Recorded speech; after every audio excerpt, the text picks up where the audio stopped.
Election Day Tuesday. Now, we have a lot of international viewers. And it's odd because although we don't always see it, presidential election days in the United States are national news. So I voted. Probably seen that backwards. Yeah. Probably seen that backwards. I voted. Vote in every election that I can. Haven't missed one since I turned 18. Good thing. Go and vote. Go and vote. Whatever your political leanings happen to be, whatever your feelings, have the right. So, not a right everybody. Certainly cost us something to have it.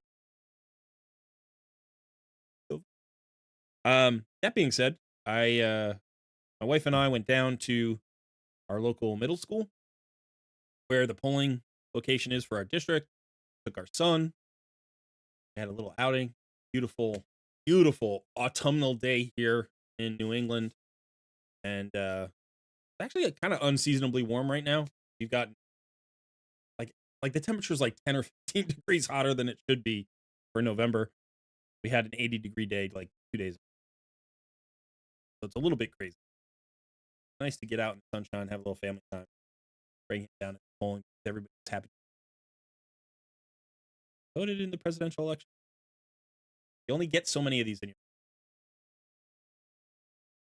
Pretty cool. Pretty cool. Hope you are all doing well. Let me fix my.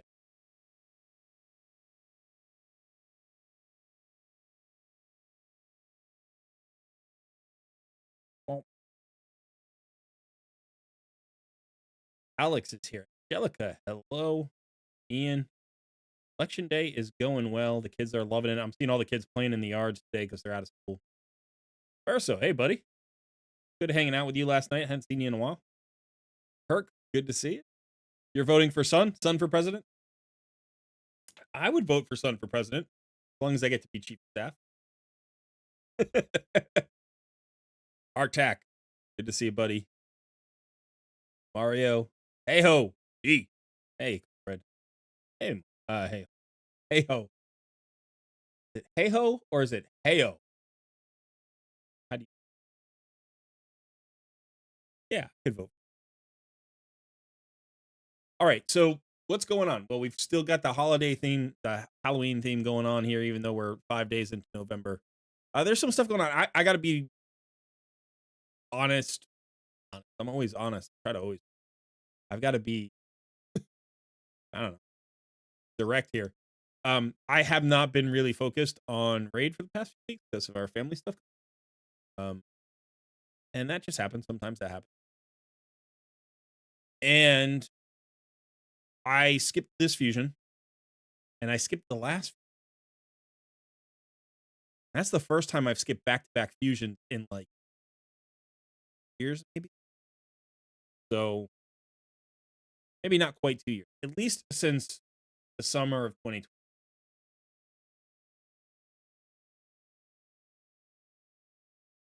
The sound is going up and down. Let me see if I get a little bit closer here. Hey, Civic. Hey, Adrian. Good morning. Yeah, let me know about the sound. The sound's having an issue. I'm looking at the OBS output. It looks fine here. Hey, Dexar. So if there's something going on, it could just be that I'm modulating my voice too much and I'm getting away from the microphone. Could be that, or it could be something technical going on. So let me know. Okay. So yeah, so I haven't been real connected to the game for the last month or so. And even before that, with my back injury, I was struggling a little bit. So what's going on? What's going on in the game? Nothing really exciting to worry about, I don't think. I'm not like, there's this spooky summon pool, which I think is a good summon pool. So if you can go ahead and get yourself some of these Prism Soulstones, even if you pull an epic, I mean, you've got Seeker here. You've got the Skull Crown and Sinesha duo. You've got Whisper, Bogoth, Dark Tail if you have them. Rector Draft. These are all phenomenal champions. Madam Saris is an absolute beast, miscreated monster. Gorgarab is an old school, like he was king of the arena like 3 years ago, 4 years ago. Got Husk, who's good for Hydra. You know, Allura, who's great for places like Fire Knight. Doom Priest, who's good everywhere. So kind of crazy epic pool. I think the worst epic champion here is Thylesia, and every time I say that, somebody says she's awesome, but I've never found a reason for her. But every single other epic I've built to 6 stars. Every single one of these I've built to 6 stars multiple times on multiple accounts. Plus, you still got the legendaries, a really nice pool of legendaries. You know, Mithrala is a free champion. Lydia is a free champion. Eric's is a free champion. So you've got some, you know, really good free champions there, and then obviously all of the other mix. You have the Narcisse and Ancora duo. I miss Georgid. I logged into one of my old, I think it was my Noob versus Pro account recently, and I forgot that was the account I had Georgid, and I was like, oh man, I miss having this champion. Champion is so good. Yeah, so really great summon pool, but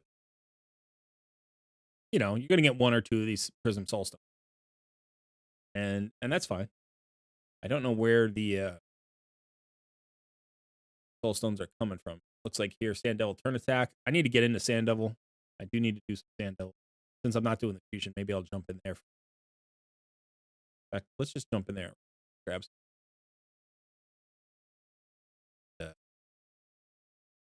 We need to do, we finished Faction Wars for today. I finished Faction Wars today. Arena, I could do Arena.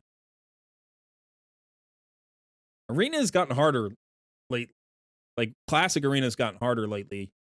I find myself getting knocked down into Gold 4 frequently if I'm not playing as much.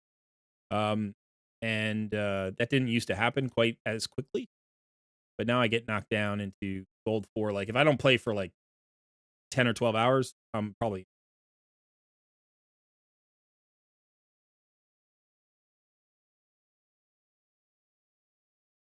All right, let's see what's going on with chat. Artine, hello. For me, your voice sounds different. The same audio setup. Maybe. No, it's the correct microphone. I was going to say maybe it switched to my camera accidentally, but it looks like it's still my microphone. I mean, we could check it, right? If I just turn it off, I'm going to mute the microphone and keep talking. You let me know what happens.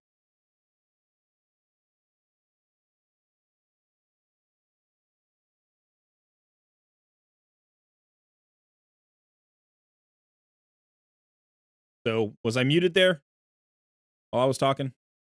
Because if I was, then it's the correct microphone. Yeah, okay. So we're on the right microphone. I don't know why I sound different. I don't think my voice is off today. I don't. Yeah. Okay. Good story. Tell it again. You'll never know what I said unless you're a very good lip reader. You got 5 Legos and 40 Ancients. Wesley Wynn. You're well named. Wesley wins again. Wesley wins again. LFC in the house. Always good to see you, buddy. Love those Colred Plays logos in the chat. Always fun for me. You're deaf and you can read lips. Well, okay. That's interesting. I don't, you know, I don't know what to say to that exactly, because it's like it's not something you commiserate. You don't say like, "Oh, I'm sorry you're deaf." Like, that's not polite. You know? Simultaneously, deaf people are like, their lives are every bit as rich, and their mechanics of getting through the world are different. That's it. But everybody's mechanics are get different. I don't know. Whatever. I don't want to get sidetracked. Sorry. I don't know if you were making a joke or being serious.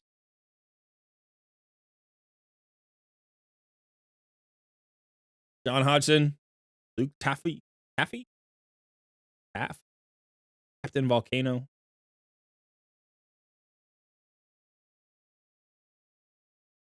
It's cutting off parts of words if I lean back. So the gate is too high. Not the gate. The whatever it is. Like the input is too high. Like it needs to be a little bit lower. Okay. Usually when people say you're muted, I'm all like, uh-huh. Because you actually know what I'm saying. That's great. There you go. Dreist, hello. Yeah, it's not. It is sort of the noise canceling. So there's a couple of I forget all the terms. I used to know all the terms, but my brain is kind of fried right now.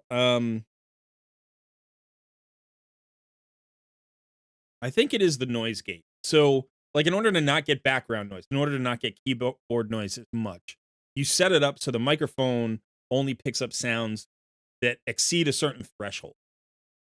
And as you move away, that can sometimes not register.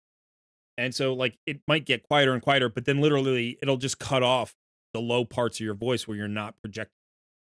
So sometimes when you watch my videos, it might seem like I'm yelling at the microphone. And one of the reasons is to try to make sure that because when I do this, I kind of and then it just drops out bottom.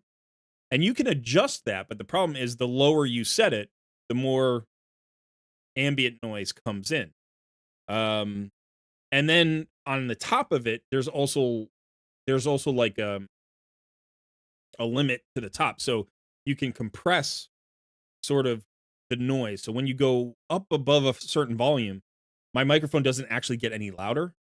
Like I could scream at the top of my lungs and it would take that noise and compress it down to be within the range that I've set. Um, but yeah, I forget the terms exactly. So you're kind of getting a bandwidth. And so sometimes depending on how loud I am, my voice may be a little bit it'll be altered, but I don't do anything else to my audio. So you get like this is what my voice sounds like. When I watch my videos, I'm like that's what my voice sounds like. Sometimes you watch videos, especially if you're watching like sports videos. Like I was just watching a bunch of basketball YouTube stuff. I like basketball. And a lot of those guys have a much more altered sound. They want to get that deep register and it just sounds super smooth, but also like gravelly. It's weird because you can like do that. You can like you can take the gravel out of your voice. You take the high pitches out, but you can smooth out the gravel a little bit. So you still have that kind of resonance without I don't do that. And so you sound like a radio announcer. What's going on in the great? Oh, I've got to take the chest. By the way, this is a gold medal chest if you've never seen one. It's basically the same as like a regular arena chest. Ah, I hate that. I totally. No, I got to. That's a good one. That's a good one. Nope. Nope. Nope. Sell those. Nope. Nope. Okay. That's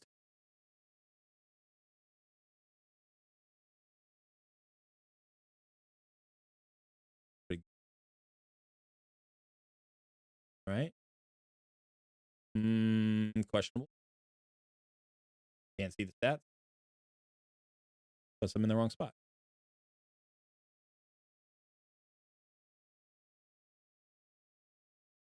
Sorry, you'll just have to live with it. You'll just I didn't even sell them. I forgot to click the sell button. I know I'll have.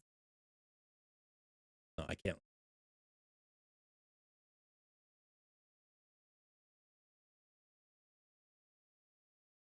Gotta go. What's the other one? Divine speed. Can't. Divine speed.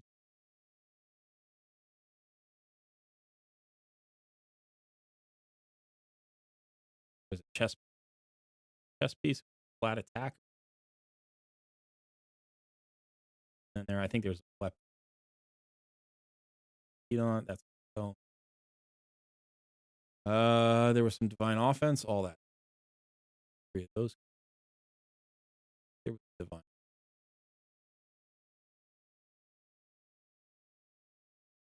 No.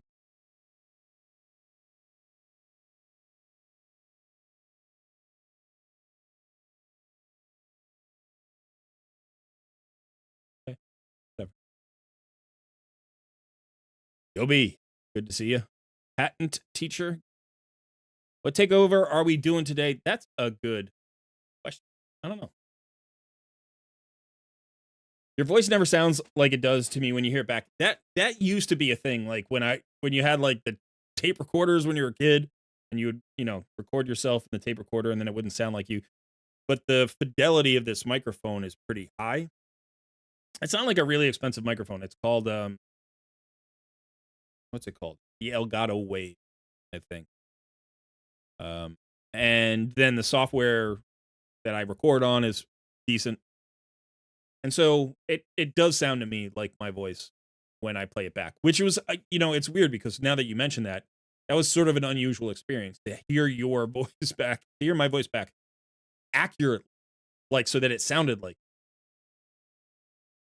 But one thing you're not, like you hear the resonance in your head, like your skull is like a sound chamber where the noise bounces back in, especially if you have earbuds in or something, like so that you don't even get the outside, just hear that resonance. So to not have that, to hear it the way an outside person, like the way my wife hears, my friends, family. Who am I voting for? I'm I'm voting for president, senator, state representative. I think registrar of voters, and one other. There were six offices on the ballot. Plus, we had 2 questions for local election, like local law. And so I voted on 8 items today. But I'm not going to get into that. I will say you should, if you're in the U.S., please go vote. Please go vote. It's good to vote. That being said, like, this isn't a political. I try to make space. I try to make space for everybody of all different opinions. Our Discord is not a political space. It's not a place for like discussion of religious beliefs, or not because those things aren't important, but because it's also important to be able to step away from that and not feel like your views have to be on full display or you have to fully defend or what. Like, it's just, this is gaming. We come here to relax, get away from that stuff. I will occasionally speak on things that are important to me kind of from a social standpoint, but I try not to take any political stance publicly. And that's a conscious decision. That's not like, I have a platform here. I get that I have a platform here. And some people might say you should speak your mind on your platform, and I do. But I also think communities are more interesting when everybody's. So I don't want to exclude anybody. I don't want people to say, "Oh, well, I feel differently politically than Colred does, so I'm not going to watch his channel and hang out in his community," and then the community is worse off, right? Because there are really interesting, wonderful people of every political and religious, cultural background. So why not make a space to include all of that? And then this can be a place where people can hang out, whether they're conservative or liberal or radical or reactionary, whatever you happen to be, whatever your personal outlook on life is. You could probably strike up a conversation about something that we share in common with somebody who you don't share much in common. And that's pretty cool. I like it.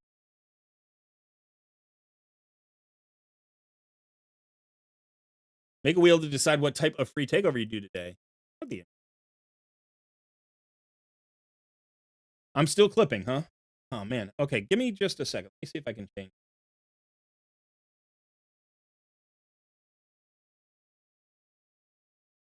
I do have some filters.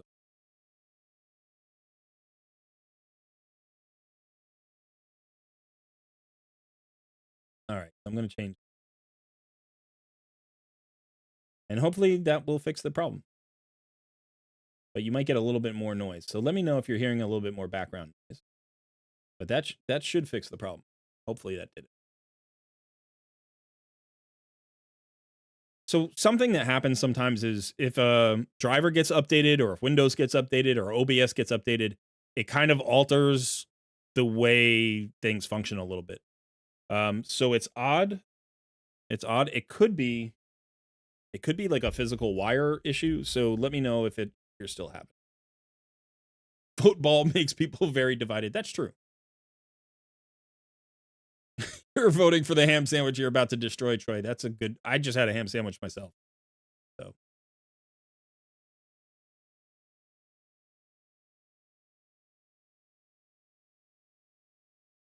How long do you plan to stream? Need company for my night shift? I don't know. I started late today, and with the clock change and the server now for me resets at 7 p.m. as opposed to 8 p.m. So I need a little bit of time before server reset to get there. So we might do 3.5 hours, something like that. Yobi says, "Shite, my supervisor is coming over, but he had the time to type it out, which feels like a lot of time when your supervisor is approaching."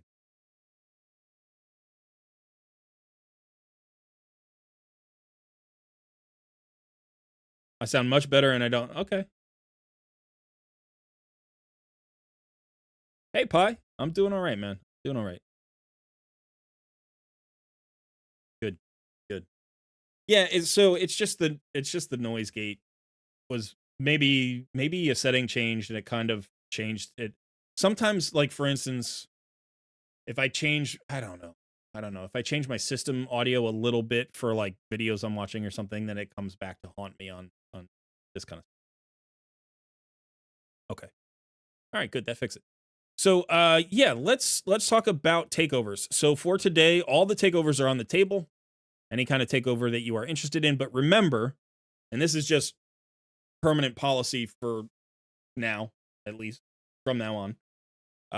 If you're asking for a gear cleanse, I'm capping it at 30 minutes. I'm not doing more than 30 minutes of gear cleansing. In fact, I might do less. I might only do like 15 or 20 minutes. So I will do a gear cleanse. I'll talk about how I do a gear cleanse because I think that's good information to share. We can talk about particular gear sets if you have questions about gear sets, but I'm not going to clear out your gear for you. You're a big boy. You're a big girl. You can do your own gear cleanse. I will help you by providing a little bit of guidance, but I'm not gonna. It feels like hiring me to come over and clean your room. Like, could you clean my closet for me? It's like I don't know what's in your closet, and it's gross. I don't want to do it. So no. I'll look at your closet and say you should do something. Or you know what? Here's a good California closet system. I bet that would help. But yeah, I'm not picking up your dirty socks. Do your own gear cleanse. So, yeah, pin it so I don't have to say it every time. I probably should. I should put it in the description. Cropcho, buddy, good to see you, man. Ken says, clean my room. You're a hoarder. Well, I'm not cleaning your house either. My wife in her previous job would occasionally have to deal with it because she was in an industry. I don't even know if you would call it an industry. She worked in nonprofit that supported people who had mental challenges. I don't even know if you would call them disability. And as a result would lose their housing. And so she would help rehouse people who, preferably in places where there were systems in place to support them. But every once in a while you would get somebody who was a hoarder and it's like, they're getting evicted because they destroyed their home because they're, or their apartment or whatever because they're hoarders. So she has some crazy stories about that stuff. Cleanse my champs. I could do that. All right, so let's look takeovers. But go vote. Just definitely go vote if you haven't voted yet. Like you could always catch this on video on demand, but you can't like vote later. Like you have to vote today, but you could watch this tonight or tomorrow if you wanted to. Okay, so if you've never done this before, you have to go and become a member of my Discord community. The link is in the description of this live stream. Oh, I've got a couple of messages here.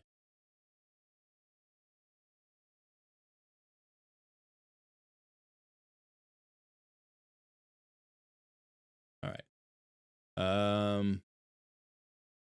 Discord. Yeah, so scroll down until you see the area called the Coaching Corner. In the Coaching Corner, there is a channel, if I can find it. Where are you? There it is, Coaching Corner, Wheel of Takeover.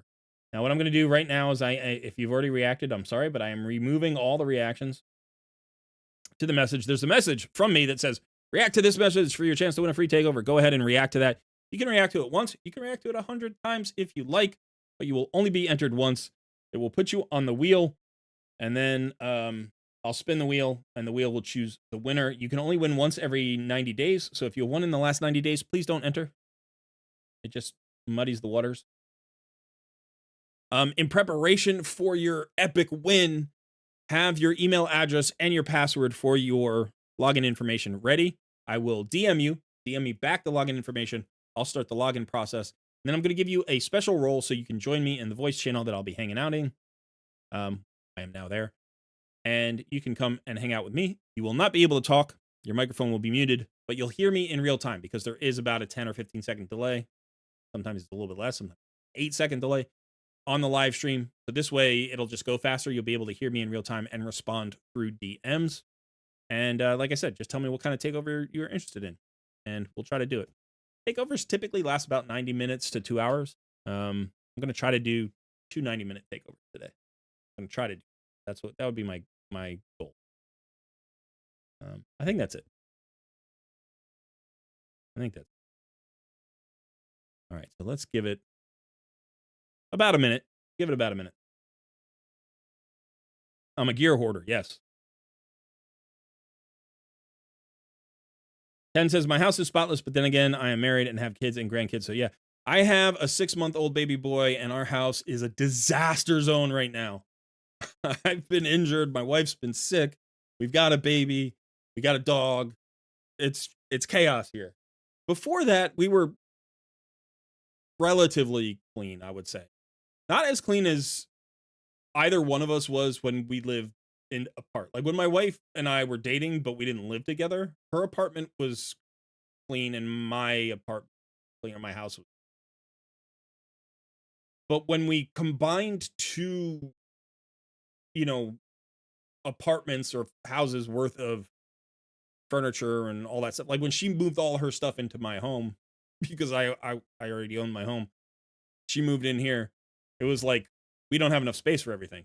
So we just kind of stuck things in places. And we still, it's been 5 years and we still haven't quite caught up and have all the systems. Like we've gotten rid of a lot of stuff, but we've like remodeled rooms and try to create more space, more organization. So it's a little bit chaotic, but functional. We're getting by. We're certainly not hoarders. We give away a lot of stuff and we throw out other stuff. Please vote. My pet Squall and Bird need to win Birdseed for all. Needs his votes. Not sure what kind of takeover you want if you win. How is the clan versus clan going? I didn't even know it started, to be honest. Are we winning? Are we losing? This is not the PR, right? This is not the no PR. So, a lot of clans try to lose the non-PR CVCs. We're up against a fairly experienced clan here. Look, they've got 52 wins. They've been around for a while. Level 18.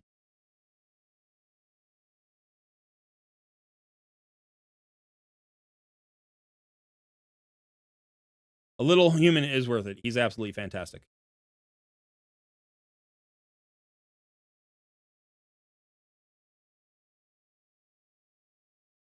Yeah, Ken. Yeah. 3 girls. That sounds like a lot. Mikage next PR. That'll be great, Alex. Mikage is so good. She is so good. I use her in so many places. I use her in live arena. I use her in all sorts of dungeon fights. I use her in regular arena sometimes. I use her in Hydra sometimes. can use her in regular clan boss, like classic clan boss. She's good against a whole bunch of Doom Tower. Like, she's got such a great kit. This A1,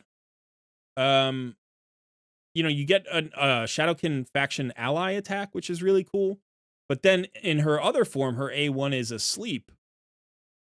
And this is 100% chance.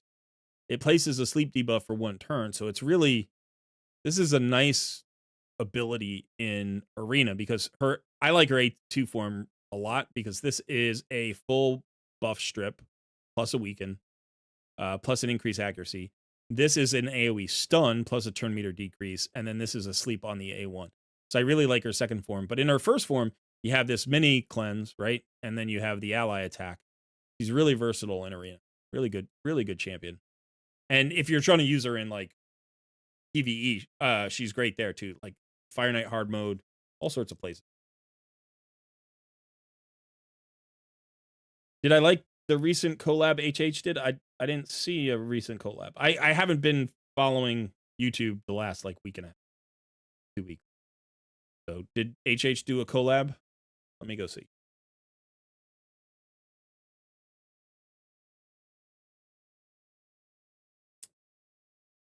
I've got all the dots on my subscriptions because I haven't been watching them. Grayson, who I've seen like 2 videos of. I don't know this content creator well, but I have seen a couple of videos on Croyson's channel. So I don't know what the collab was. Looks like it was 3 days ago.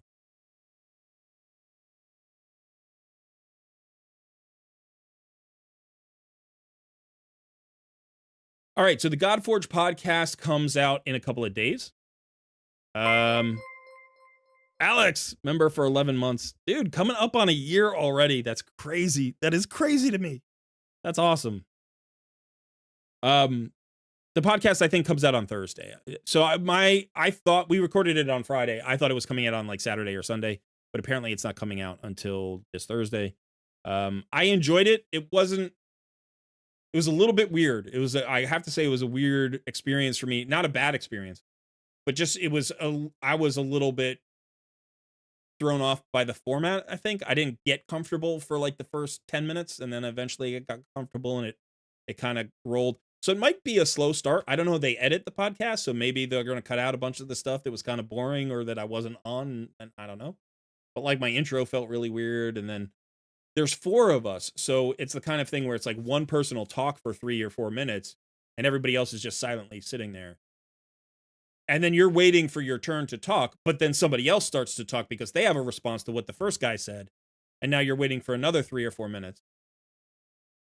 And then maybe it's your turn, but it's been like 6 or 7 minutes since you spoke, and now you've forgotten all of the things that like you wanted to say about the first guy, or so it's really interesting. It was interesting to hear Simon's and Sham's positions on things. So I think for people who are interested in Fateless, there's going to be good information in the podcast. I don't know how much I contribute to the overall conversation. That'll be kind of interesting to see how they edit it. I had a lot of notes that I didn't get to. I asked my Discord community to like suggest questions. I only got to like 1 of those questions. So I apologize for that, but it'll be interesting to see. I'm kind of curious about seeing it. And, maybe I'll go back in 3 or 4 months or whatever before, when the beta comes out or something. They seemed to appreciate, my input. Simon's always great to work. Simon HH, Hell Hades, is just, he's a gamer. Like, he's such a nerd. He's such a nerdy gamer that we start talking raid and it's like, we could just go down that rabbit hole together for hours. But he's also such a busy businessman. He's got stuff that he's got to do. So, but it was just cool to sit for an hour and talk with these guys. So our whole conversation was about an hour and 10 minutes, but I think chances are they're going to trim that down, probably do about 40 to 45 minutes. That seems to be where they like the episodes, somewhere in that range. And it should come out in the next couple of days, and I will link it in my Discord.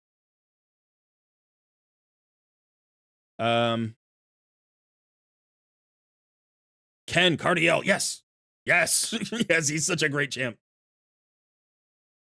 You pulled Toshiro. Well, you can't be upset about that. Quick question. Does Lore of Steel work on the stat enhancement of a 9-piece set like Supersonic? Absolutely, yes it does, and you should use it. It's so many extra set, like, you're getting 15% on all of those 9 bonuses, except for the special ones, you know, so maybe it's 6 bonuses, 7 bonuses. It's a crazy amount of, like, Lore of Steel should be used on all of those sets. Most of the time. I will not repost it. No. It's their content, but I will post a link to it. I may do a reaction to it if that's interesting. If people want to hear me like elaborate on the things that we talked about, like I could. So maybe I'll ask that question. We'll see how people feel. Okay, so let's go ahead and let's pull our first winner here. Nope, that's not what I want to do.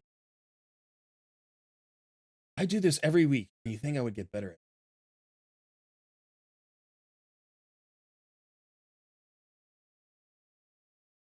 All right, good luck to all of our entrants.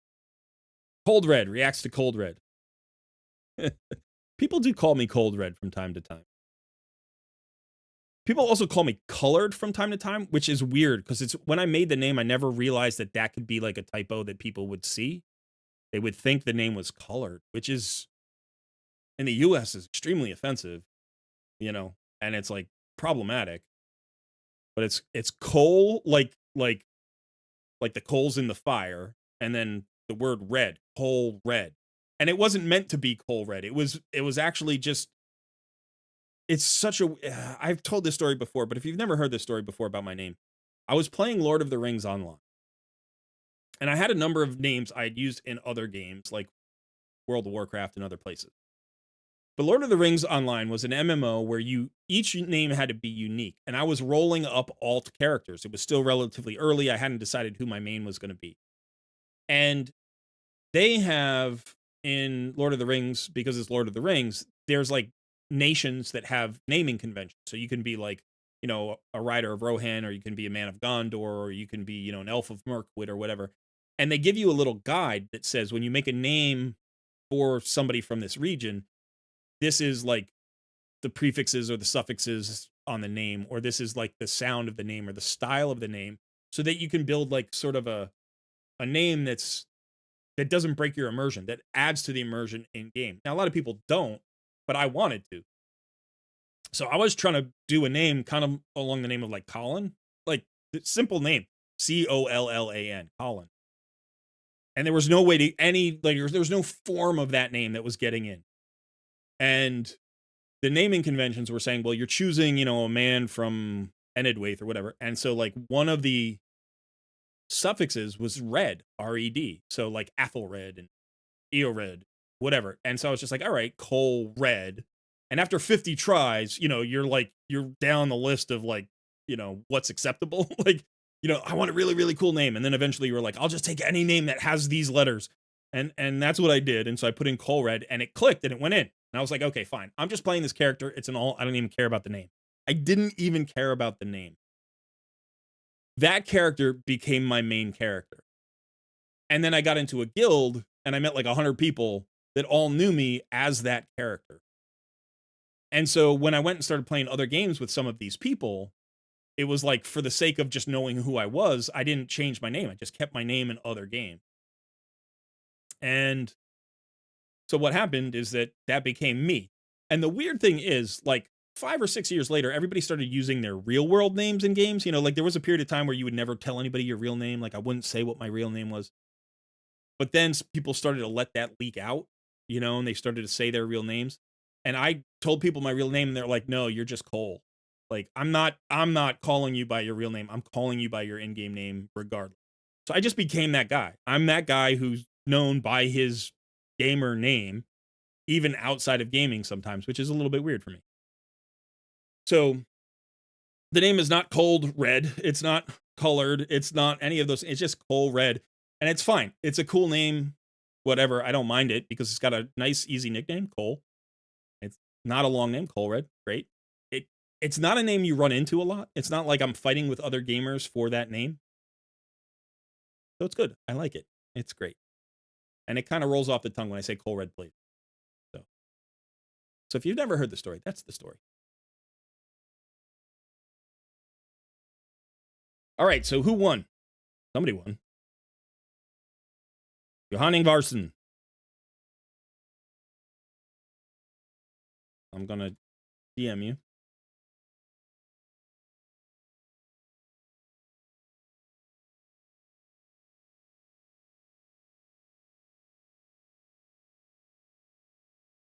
And I am going to give you, let's see. I'm going to give you a new role so you can come join me in The Voice, where I am hanging out.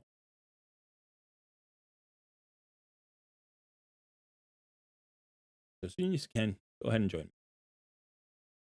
Sounds like a Viking. Yeah, a little bit. It does sound like a Viking. You're right.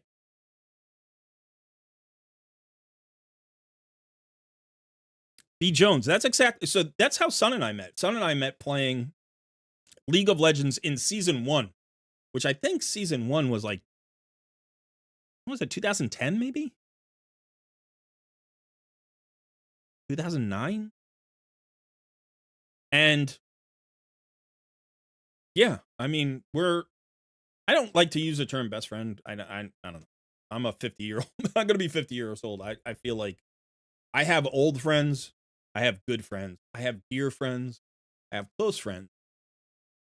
I have work friends. You know, like I have all of those things, but I don't know that I have best friends outside of my wife, right? Like she's my best friend. But Sud and I are dear friends. We're close friends. We're old friends now. We've been friends for 15 years. So, and we met playing game. Let me just jump out of this. And so, yeah, I know Sun's real name or real world name, whatever you want to call it, because I think Sun is a real name. But what I would say is that I started calling him by that name for a while, and then we started doing this, and so we went back to gamer names. So probably I called him by his real name for like 4 or 5 years, and then I had to go back to calling him Sun. And even like Sun is the shortest version of his gamer name, and so that was kind of an adjustment for me.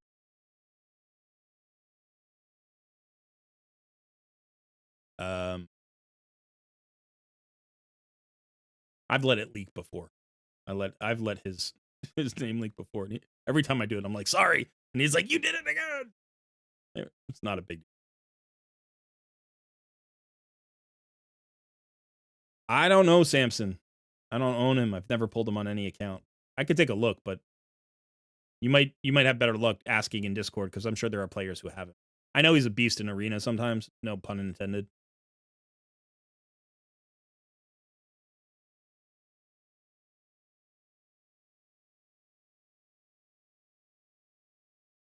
What kinds of tips would you give for players trying to get a takeover? What would make it easiest for you to be able to enhance our accounts, save 1 billion silver, or have X amount of gems? That's a good idea. I would say a couple of things. One is you do want some silver if you want me to do rebuilds or team builds or anything like that. So if you're not looking for coaching, but you're literally looking for me to take over and improve your account, I would say, like sometimes I've done takeovers with 5 million silver and it's worked, but typically somewhere in the vicinity of like 20 to 40 million silver is a really nice area for like a 90-minute takeover. If you're looking for like a clan boss, like speed tune, whatever, that could take like 70 or 80 million, 100 million. It's good to also have an idea of like where your weak spots are and what you think you could get improvement from. So if you're like, I really need to improve an arena, like, all right, let me do an arena takeover. That might be rebuilding champions, stuff like that. So the tips for like, if you're going to do a takeover, and by the way, I also offer paid takeovers. So if you don't get a takeover today, but you're interested in a takeover, you can just DM me in Discord, and I'll give you prices and scheduling, and you can decide if you want to do that. But in preparation, it's just good to have maybe some chickens, maybe save some tomes. Like if we need to build a champion from scratch and you have no books, then the takeover stalls out. And that's okay. Sometimes you can just like, we can pick a clan boss speed tune and I can give you the speeds and the builds and stuff. And then you can do it over the next 2 weeks. Like that can be a thing that we do. But again, it's kind of, we work with what we've got. So the more that we have, the better off we're going to be. Met your ex-wife playing Lotro. Yeah. I have friends who met in Lotro as well who got married. Yeah.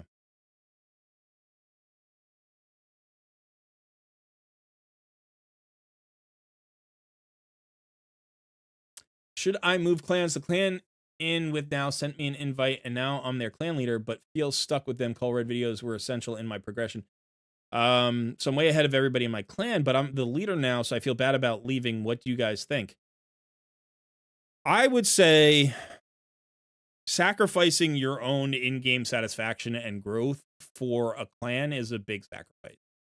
Optimally, we should all be in clans. There's always going to be a spectrum of players within a clan, but we should all be within clans that we find are fun and that enhance our gameplay. I don't think you should feel bad about leaving a clan, even if you're a leader. What I would say is talk to the other players. If you think there's somebody that could inherit the clan, then talk to them and see if they're willing to take it on. You could also talk about moving multiple players to a new clan, be like merging with another clan that, whatever. You could always kick your inactives or like move people who are less, like are more casual than you out of the clan. There are a lot of different ways to handle it, but don't be stuck in a clan for 6 months when you don't fit that clan. Like, don't do that to yourself. I think that's bad. And we're adults. We get it. Like, people leave clans for a lot of reasons.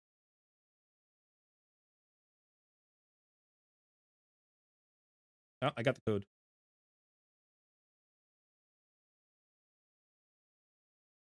Okay, what kind of takeover are we looking for here?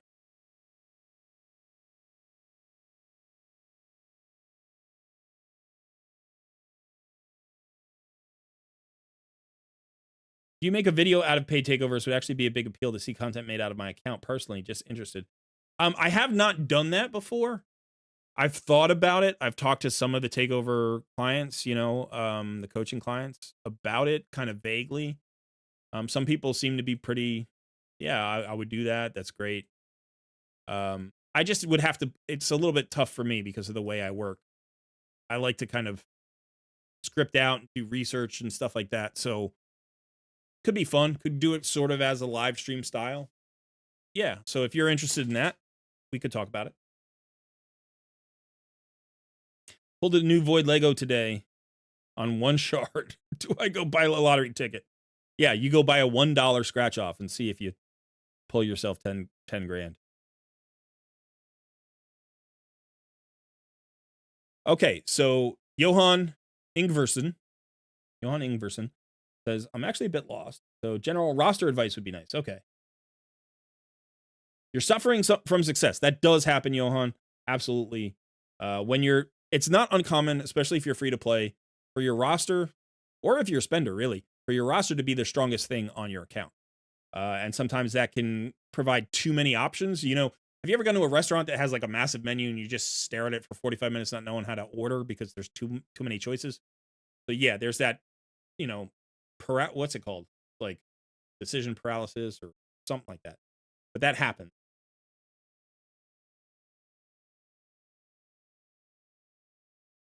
Faster Dragon team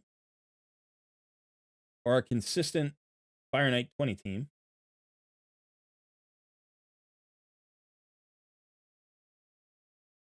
Clan boss.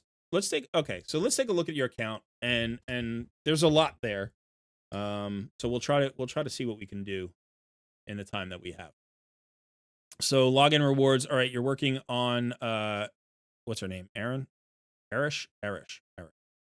Okay, so you're a good way in. Level 76. Let's look at the roster. Let's just start with 6 stars. 36 6-star champions. You've got some good ones here.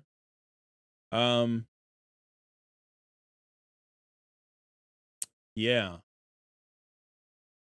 That's interesting. I see a Wukong, but I don't see an Artak or a Ninja. Let me see if those are maybe not. Are they on the account? You do have Ninja. Okay. But no Artak. Okay, so did you like stop playing for a while and then come back with Wukong or something? Got Foley. Well, no, because Blizzard was before.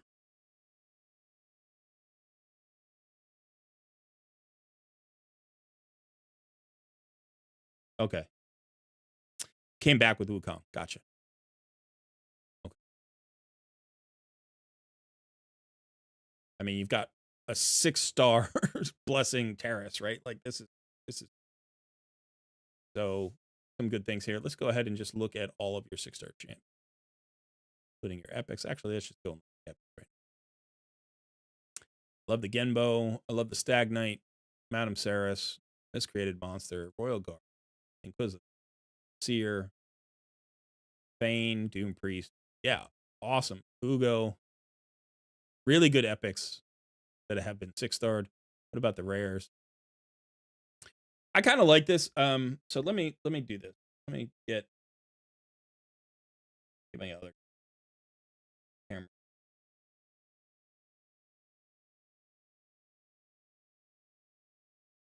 Get me out of the. So this is to a certain extent kind of how I would often recommend sort of going with rares. Like, don't overinvest in 6-starring rares. It's good. This might be a little bit underwhelming. Like, this might be maybe too few rares, because I do think rares are worth taking to 6 stars, especially when you don't have legendary tomes or you don't have epic tomes, but you do have rare tomes. You know, it's like it's worth maybe thinking about during a champion training event or a fusion taking up another rare to 6-star. And the question is simply like, who do you take? You know, so you do have Apothecary here who's worth it. You've got Painkeeper who's worth it. You've got Fellhound who's worth it. You've got another Cold Heart who might be worth it.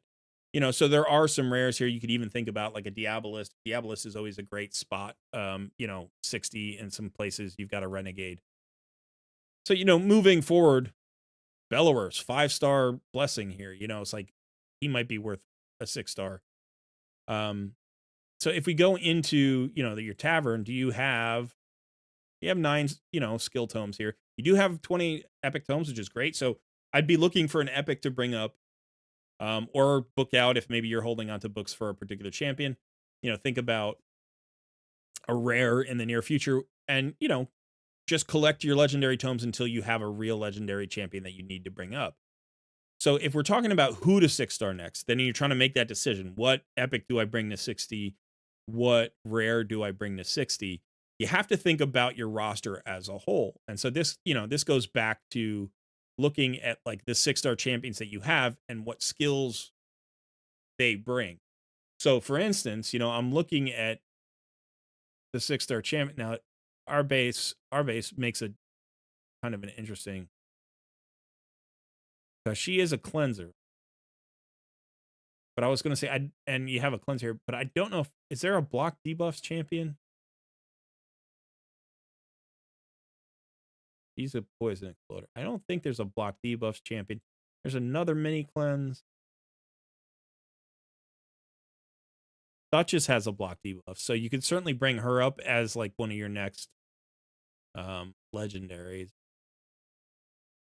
Otherwise, I don't see a block debuffs champion. Neldor is awesome for Fire Knight hard mode. He's also great for Fire Knight normal. Allure is great for Fire Knight normal. She's also good for Dark Fae.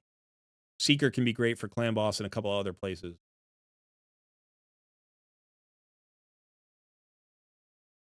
Here's another cleanser. Where are your block debuffs? Let me just go ahead and, rather than do this visually, let's go ahead and look for a block debuffs buff.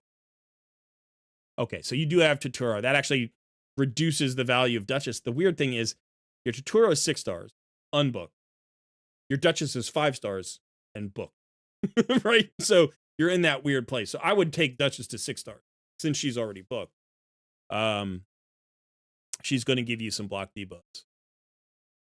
But yeah, so you know that's a skill that you could have. You could get some value out of.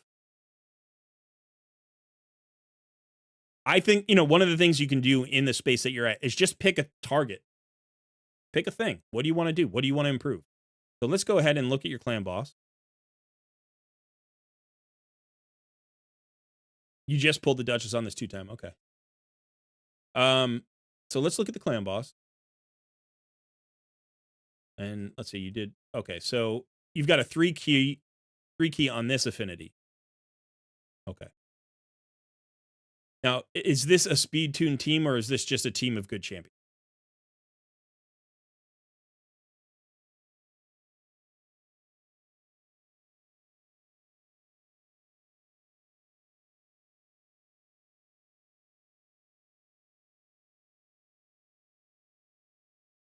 It's speed tune. Okay.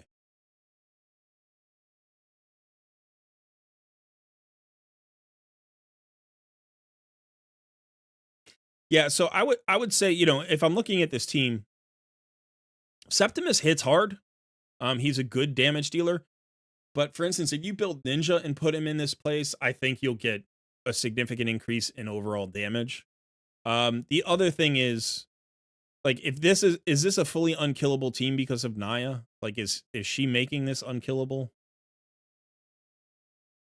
Because if it's a true 50 turn team, then it wouldn't be 3 key probably, it would be 2 key. So I'm assuming this is not a full unkillable.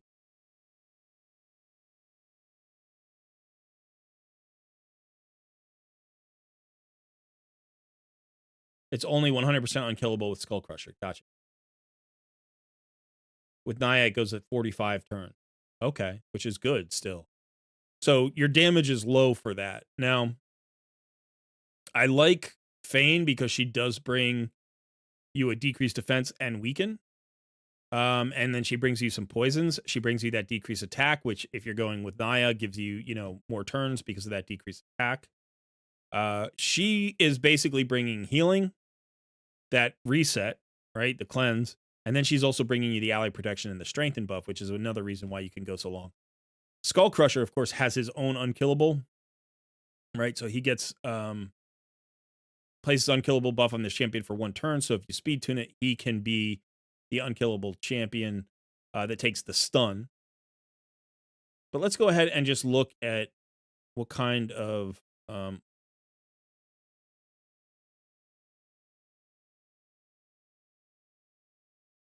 okay.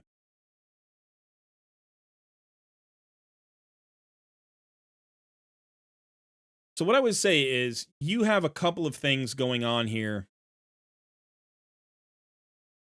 This is a tough unkillable speed tune that you've built.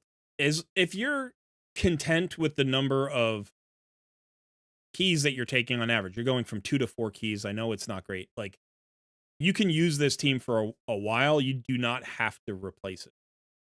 One of the issues, obviously, with putting in Ninja, if you don't know this, by the way, Ninja, when he's fighting bosses, his A1 fills his turn meter by 15% when used against the boss.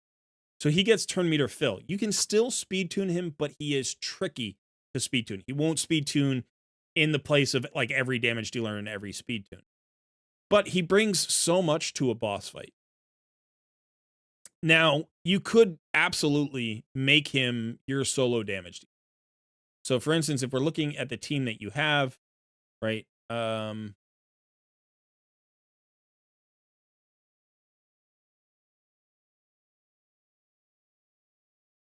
All right. So like right now, basically you have 1 damage dealer, right? You have Sept. Fane is a damage dealer to some extent. I don't know how she's built. I don't know if she's built with like crit damage and crit rate and stuff, or if she's just a debuff. But she's elevating the damage by bringing those poisons, bringing that weakening, bringing that defense. But if you could find a way to get faster, to get more attacks in, especially with somebody like Ninja, even if it's not speed tuned, you might be able to get, a consistent 3 key or maybe up to a 2 key. And then you could mix in your speed tune with the untuned team, depending on affinity. If you can find a speed tune for Ninja, you could potentially get a 1 key. It's going to be tricky. It's definitely going to be tricky with the champions that you have. Let's look at who brings us at speed.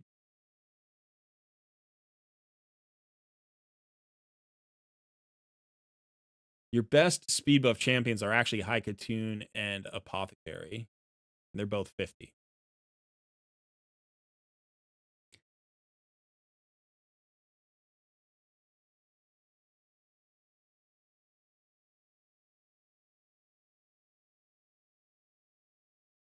Zhen would be kind of interesting in Clan Boss. I've never used her in Clan Boss. She does give a turn meter fill with the speed buff. And then she gives like an instant turn, which is kind of interesting, especially with somebody like Ninja. To get him extra turn could be really interesting. Let's go and look at your Fane for a second. See how she's built. 94% crit rate. 170 basically crit damage.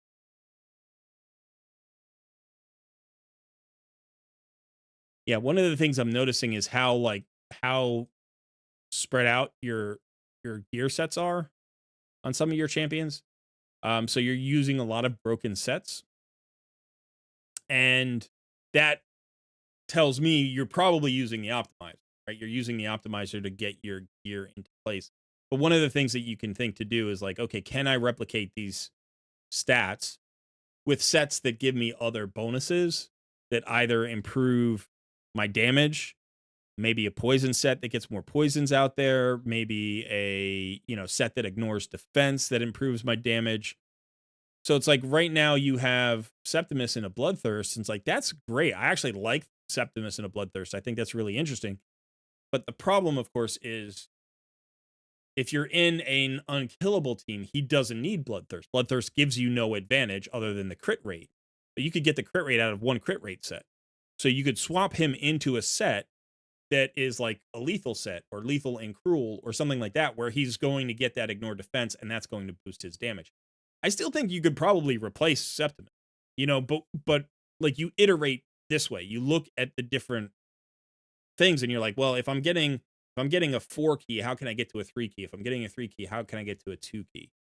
And I would say one way to do it would be like, do I have another build at the same speed that would give me advantages that this isn't currently giving me? Here's an interesting set. I don't know if you have the pieces, but let's look at Merciless. So Merciless gives you a 30% chance to decrease a random skill cooldown. And then at 6 pieces, it gives you 35% ignore defense, right? So if you can get to 6 pieces on somebody like Septimus, you're potentially not only getting the attack, the speed, the crit damage, you're getting the ignore defense, and then you're getting that 30% chance to increase a random skill cooldown. And that skill cooldown on Septimus would be his A2, which is his enemy max HP hit. Like, this is the big nuke for him. So if you could get to this 30% more often, that would also improve your damage there. Plus, you're now ignoring 35% defense, right? So that's really a massive improvement in terms of damage from your Bloodthirst set. Now, you have crit damage here on your gauntlets. You have attack on your chest plate. You're not building statistically the wrong way. Statistically, you're fine, right? You've done the right thing. But you're like, let me see if I can. He doesn't need accuracy, by the way. I know you need the speed, but like, there's literally nothing he needs accuracy for. So can we get him into an attack banner that has the same speed? I like that it's Slayer because it's giving you that extra 5% crit rate, which you need to get over, because otherwise you're at 99%, which stinks. But, can we do a attack with speed? It's like, no, we can't. Or maybe we can. Maybe we can steal from somebody. No, we can't. But by switching into a different set, maybe you can get more crit rate somewhere. You work your way down. Obviously 6-star amulet that is crit damage, right? Currently you're rocking a 5 star, which is 33%.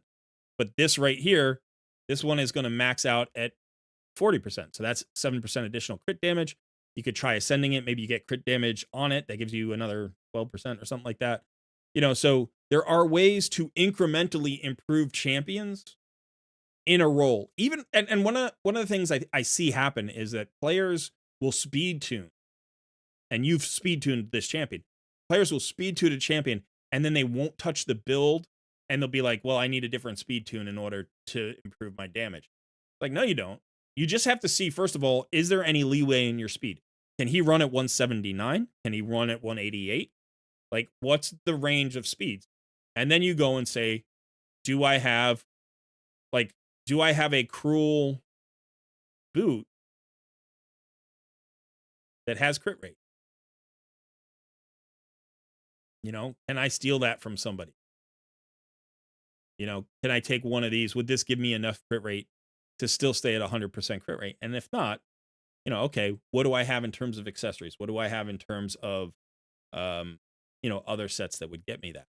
So if you're committed to a speed tune, but you want more damage, then you have to be willing to spend time and money and effort optimizing the champions that you currently have in that speed tune without breaking the speed tune. And that's one of the tricky aspects.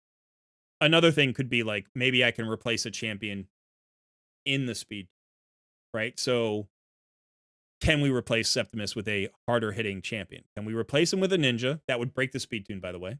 And then let's look at our ninja build. Is our ninja built the right? It's like, well, right now, I don't know if he's speed tuned for anything, but he doesn't have the accuracy he needs, right? He definitely needs more than 115 accuracy. Obviously, you can get an accuracy banner on him that could get it over 200. Maybe some accuracy from a crit damage amulet that could get it maybe to like 230 or something like that. Still not quite high enough. Let's keep pushing that.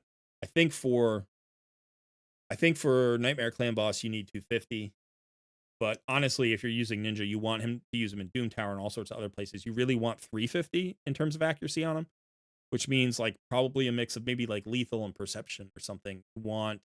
If you have any accessories from Pinpoint, which you may not, or from Feral, which you can get from Siege mode, like you want to think about those for extra accuracy. If you're struggling with accuracy, you want to do a little bit of live arena, right? And then say, okay, well, I need to pump up the accuracy area bonuses in the places where I need that accuracy. So there's all sorts of like layers of consideration. I don't see a better speed tune. I don't see that's available to you.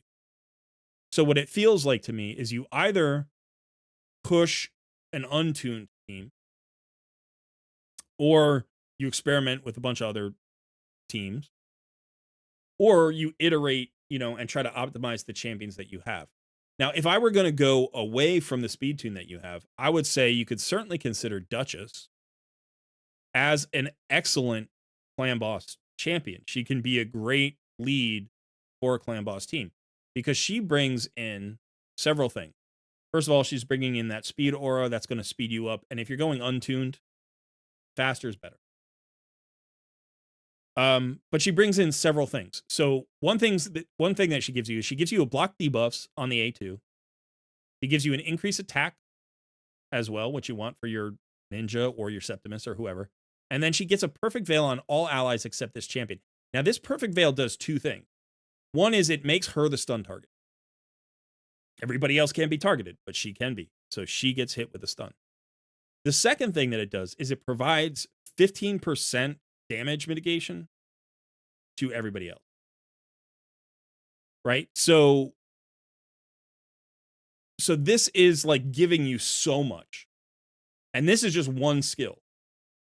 If we look at the passive, this also decreases the damage taken by allies from all AoE attacks by 15% from bosses. So the clan boss is A1 and the clan boss A2 does 15% less damage. This is one of the most like tank heavy supports in the game. Like she's not a tank, but she provides your team with so much tankiness. She doesn't give you healing. She's not giving you the classic like increased defense or strengthen or shield. Right?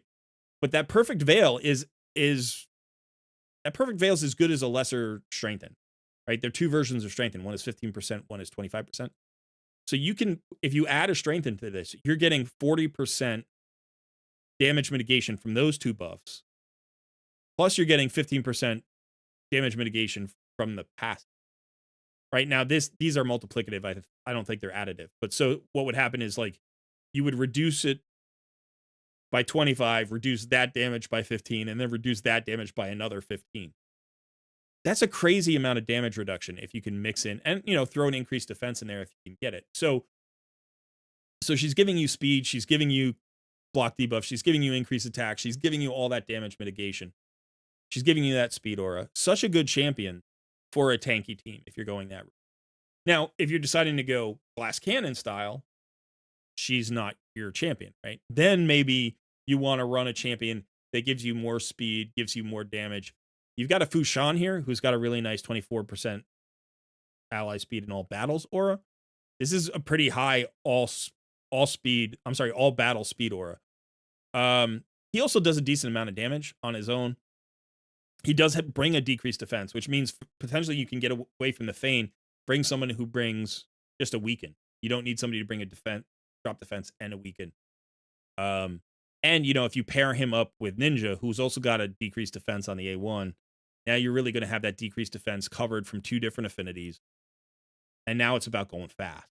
Now it's about going as fast as possible. Do we have another good weaken champion out there who maybe would work with that? Where's my weekend? Yeah, sure. You've got Athel, who's got 100% weaken on her A1, who could bring damage. You've got Arbiter, who's going to give you even more turn meter fill. So if we're talking about a fast team, that's maybe a bit glass cannon. She's bringing that increased attack, right? We're talking about Duchess giving you value for that. She's giving you the turn meter fill. She's giving you the A1 weaken. You would need enough accuracy on her to land the A1 weaken. It's not a 100% chance, but it's a 75% chance, right? 2 hits, 50% each is 75% chance. That's the way that works. So, you could certainly bring her in. You could bring in Whisper, right? Like if you're really, really going glass cannon, 3 damage dealers would be a lot. But what about Longbeard? Longbeard is an ally attack, right? So he's going to attack with the entire team. Plus you've got the weaken. It is a 100% chance. Is this on a 2-turn cooldown? That's a 2-turn cooldown when booked, it looks like. And it's up for 2 turns. So you're talking about 100% uptime. That's crazy. Plus the ally attack, which would pair well with the A1 from Ninja, right? Give you more damage from Ninja, more attacks from Ninja. So, you could go glass cannon. You could go tanky. You could go unkillable speed tune. You could go a lot of things. And one of the things that you asked me when we started is like, well, I have so many choices, like I'm a little bit frozen. And what I think you just have to do is pick one that you like. Like think what sounds good to you. What style makes sense to you? I like tanky teams. I might lean towards that. Or I don't want to build another speed tune. I already have one. Let me see if I can build a really fast team with other champions that don't include anybody from my clan boss team. And like that would allow me a development path for those champions. So I'm going to prioritize Ninja. I'm going to prioritize, maybe Fushan, maybe Longbeard. Give me a reason to use that, ally attack champion. And I'm going to optimize these guys to run really, really fast. Right? So instead of 184 speed, I want him at 280 speed. Right? I want him super fast. So you have options here. Clan boss doesn't have to be a speed tune, and there's no one formula for getting a 1. There's just too many things, too many moving parts in clan boss to make it just a snap of the finger. And then the other option is you just optimize the team you have.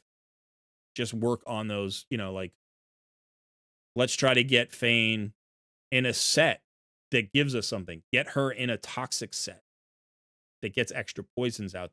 Get her in cruel. And if she's in an unkillable team, you don't need any defenses. You could build her literally full damage. Just optimize her, optimize Septimus for damage, ignore defense, maybe cooldown reduction. Cooldown reduction doesn't mess with him because he doesn't have any kind of turn meter ability. Same thing with Fane, cooldown reduction would be fine. So you get a Merciless set on him, 6-piece Merciless. You get her in lethal and cruel or toxic or whatever. And you're going to get another 3 to 7 million or whatever per key, depending on affinity. And that will comfortably move you into 3 key territory every day. You know, and that's just the consistency without having to rebuild any champion. Or like without having to build new champions. But that's an option.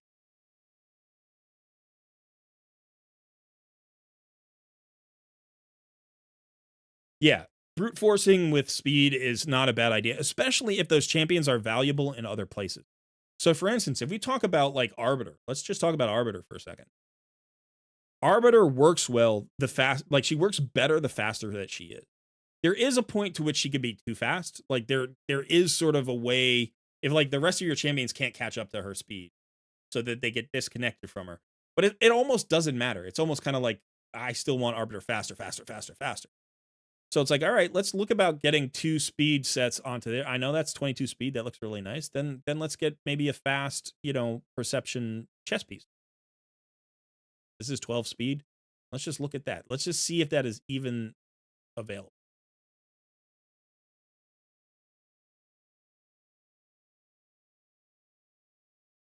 Okay, so HP is better than attack. But for her, I mean. But where are you using her? And it's like, okay, let's really look like let's go ahead and let's actually do this. Let's just look at her for a second. I know she's not ready to really be like 6-star and build. But let's go ahead and just do, and we'll do priority speed. Hi. And then let's start by looking in the speed set and the divine speed set. I just want to start there. There are other sets we can consider. And I think we did substats. Okay. So your fastest pieces should be on like this piece, this shield. It's not that Madame Saris isn't awesome. This is a triple speed roll on a 6-star speed piece. Right? This gets her 10 more speed. Now, Shu Zhen, like I'm not going to steal from her because she could be a really fast arena champion as well. But it's like, does Sylve the Drakes need this speed? Maybe. It's a defensive based chess piece. That's also good on Arbiter. It's got some accuracy, also good on Arbiter. Here's 17 speed. 17 speed on this piece. That's another 3 speed there. Let's look at gloves. This is on Duchess. Right? Does Duchess need this much speed? I don't know. That's a decision that we can make. But let's say we pulled that. Let's say we pulled this chess piece. What's the fastest helmet here? We've got this on a champion that doesn't really need a lot of speed necessarily. Not that critical a champion. Try that. And then we got the 6-star speed boots. We're already up to 269. Let's go look at divine speed. Let's see if there's anything here. Let's look at the glove. I like speed on Deacon. Accuracy here. Not bad. But that's a bit. So it's like, okay, maybe we want to roll this up. This is HP, right? So let's go ahead and roll this up and see if we hit that speed roll. Crit rate's okay. If it's not gonna roll for speed, then it's like crit rate is a good place to roll. So maybe this ends up for. Let's see what happens. I knew it was gonna do that. It doesn't. So this could go on her, right? This could go on her. Especially if you don't want to take this, you're giving away a couple of speed, but it's not a huge issue. So like, is she better at 269 than she is at 239? Yes. Right? She's going to get faster when you get her up to 6 stars because I think she picks up. I think the base speed here is 100. She has 110, so she's going to get 10 more speed. Plus, that's going to get multiplied. Right? Plus, you get a banner. A banner is going to get you another, say, 20 speed. Plus if you get the masteries, then you get, your Lore of Steel. That's going to give you another 15% on all of those speed sets. So that's going to get you another 5 speed.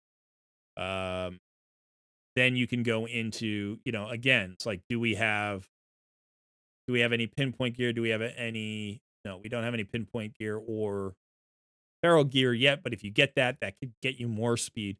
And you just keep stacking that up. And now you're like, okay, now she's running at 280, 290.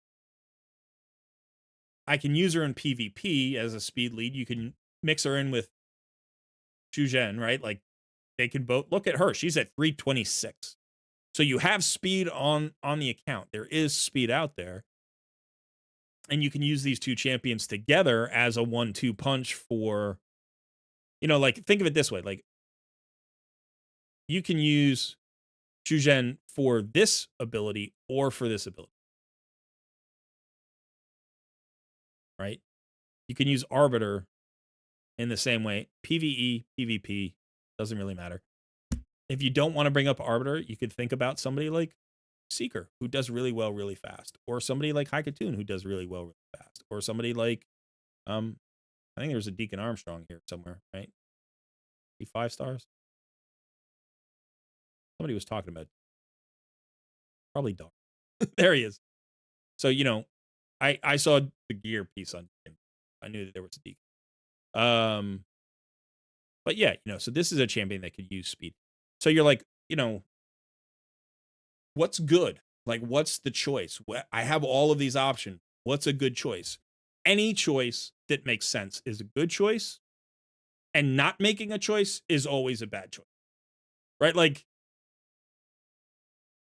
I shouldn't say always. There are times where it's good to wait. But what I'm saying is, like, if you have the potential to optimize these champions and get value out of them, then not doing so is a waste of the resources that you've collected. You have gear that can make Arbiter fast and accurate.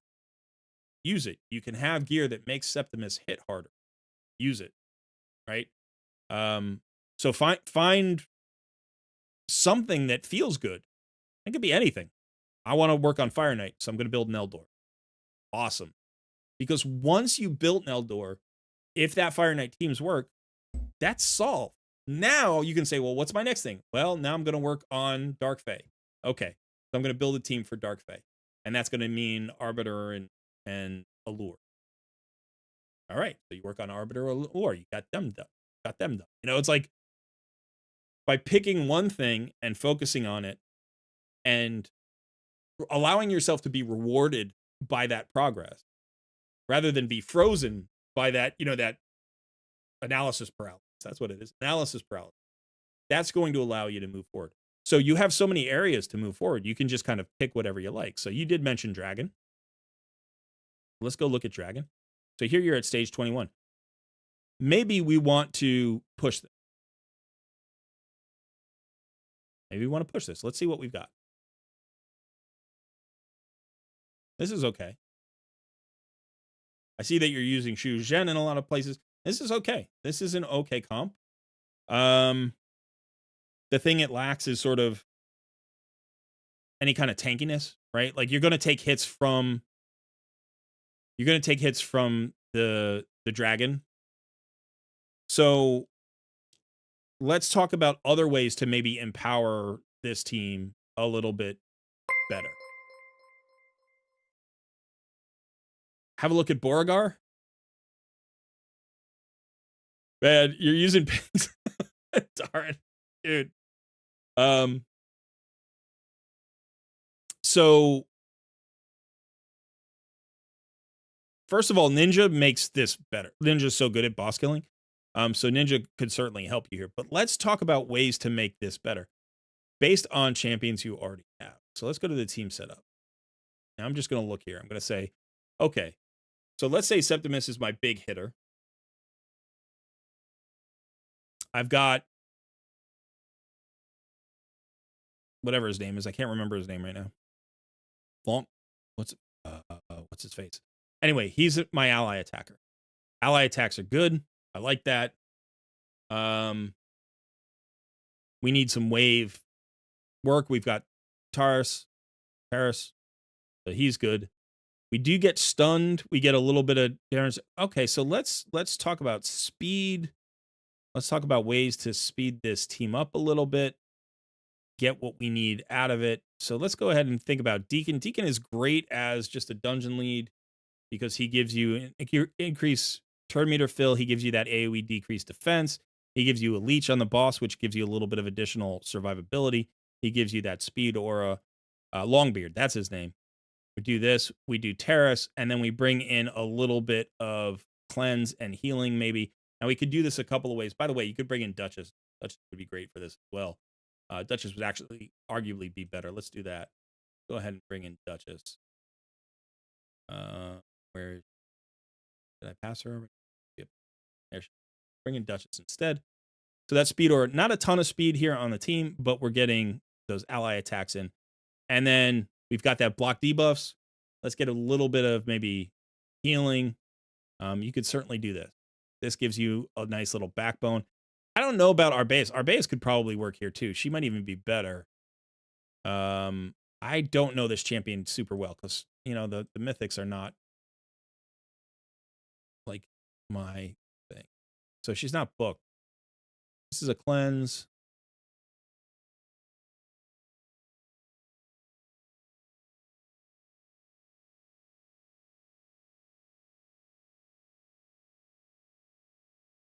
She's okay. She could work. She could definitely work. You could decide that if you want to bring her in. I think I like huh.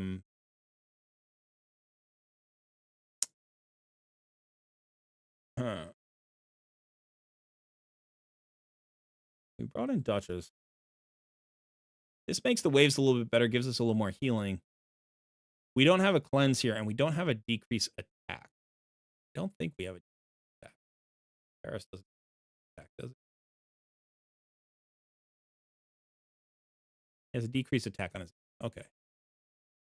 We don't have a decreased defense. I don't. I was like, do we want to try to bring in stagnant? Bring back stagnant.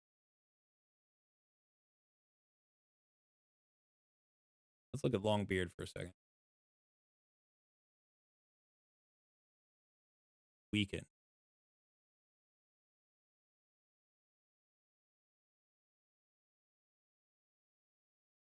Yeah, Longbeard isn't necessary for this. He's kind of cool for it.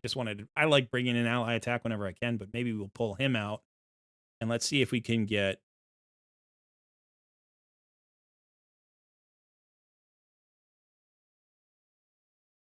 Let's see if we can get a debuffer in.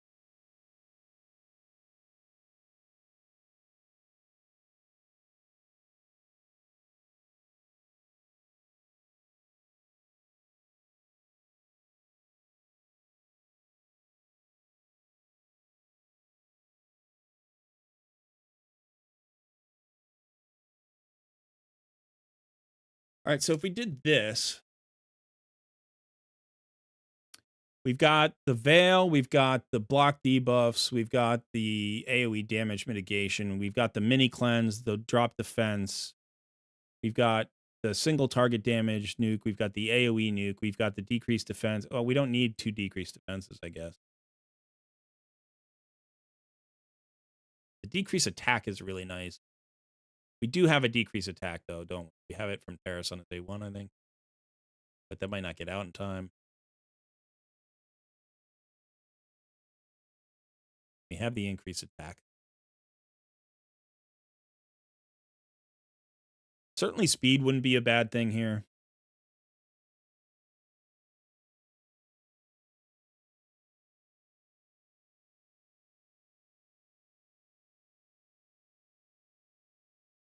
You know, I'm thinking about bringing her in.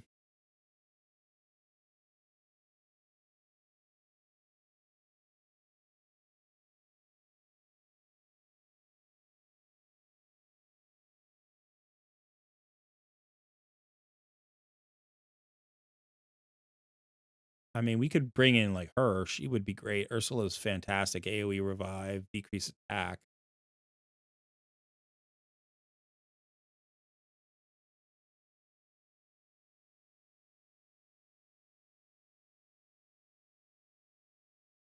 I still think this is really reliable.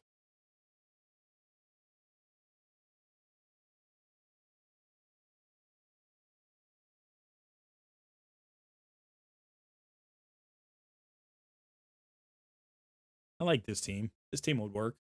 I think this team would push stage 25, no problem. I don't know how these champions are built right now, so let's go ahead and take a look at that. Let's see how your Duchess is built. 214 speed, not bad.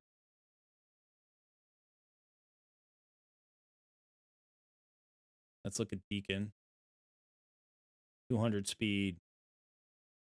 Not enough accuracy to land. So again, this would be where you can go to sets to get your stats. So you go to, let's go to boots. Let's look for perception speed boots. We got 6-star speed boots. If it has accuracy in the substat, awesome. If not, that's fine. You could also go speed if it has accuracy. If it doesn't, you go accuracy. So let's go ahead and try to do this. Just go ahead and try that on. So try that on. Let's go to a chess piece. What we'd like is HP or defense with speed and accuracy as a substat if we have it anywhere. It would be okay if it were just accuracy if it's in the right set. Or speed in the right set. We have that and that. We just rolled this one, right?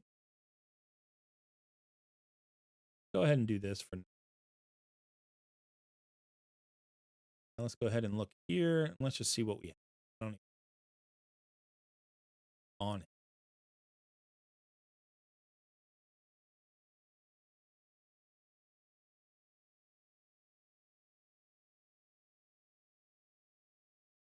Sorry, I'm just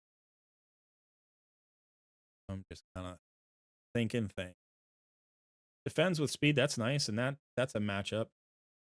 And then let's talk about these two pieces here. In the speed set, let's see. That's a pretty fast one. No, it's not. It doesn't have speed. It does have accuracy. Again, we'd be looking for something with speed and accuracy, preferably. This one.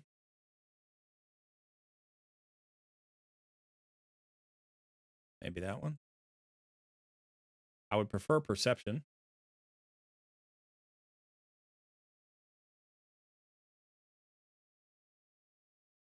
That's nice. That's nice. And so these two aren't even, we don't even have to take these from anybody. We could just roll them up.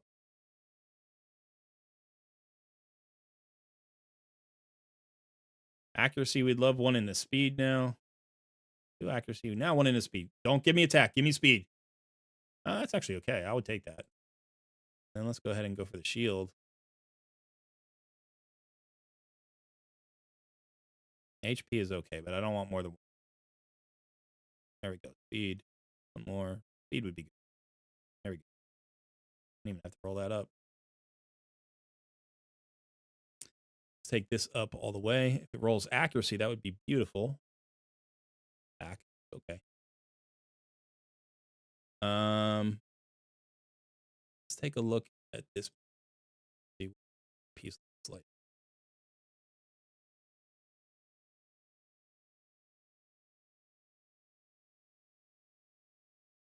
I don't think it has speed or accuracy on it.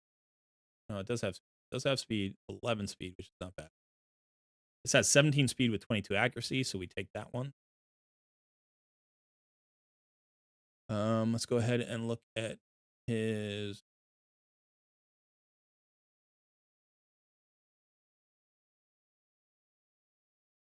Does have 32 accuracy. All right, so if we look at this rebuild, and this isn't like a lot of time, right? This wasn't a ton of time, but we're making a choice. We're saying we think Deacon is going to be good in dungeon. He's going to be good in wave content. He's going to be good in a lot of places. We want to bring value to Deacon. He doesn't need to do damage. He doesn't need to have resistance. He needs to have speed, tankiness, and accuracy. Right? What we've done with this slight rebuild here, or quick rebuild, I should say. It's not slight, significant rebuild. We've added 3,500 HP, almost 100 defense, 23 speed, and 80 accuracy. You take him to 6 stars, you get him a banner. That's going to get him another, say, 70 to 100 accuracy. It's going to give you another 12 to 20 speed. Now you're running him somewhere around 245. right? With 350 accuracy. Remember that number, 350? That's very important for like a lot of hard mode content. You want 350 accuracy. Now he's usable in so many places. You can even use him in arena if you want. If you find, some slightly better, he's not even glyph. You can get another 20 speed out of glyph. You can run him at 260, 265. So this is a really good Deacon. Now, do you love Deacon? Do you want to build Deacon? I love Deacon. I build him all the time. I'm going to save this as a champion preset so you can decide if you want to swap him later on a coupon or not. But this is the way I build Deacon. Now I put him everywhere. Now he becomes one of those champions that's incredibly valuable to me in all these locations. Now, he's not booked. Maybe you don't want to book him. Maybe you feel like he's not good value for where your roster is right now. You do have the 20 skill tomes. You could certainly book a Deacon and get a lot of value out of him. But the question is, do you want to, or do you want to go in a different direction? Now, we were talking about,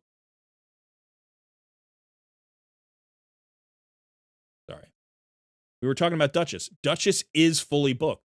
She is fully booked, so she should be a 6-star, right? And then if you want, can you get a ton of value out of Duchess in all of these places? Yes, you can. Can you run Duchess and Deacon together? Yeah, all you lose there is the overlap of the speed aura. But everything else works well together, right? He's giving you turn meter fill and decreased defense. He's giving you a leech on the A1. She doesn't do any of those things. She gives you the increased attack.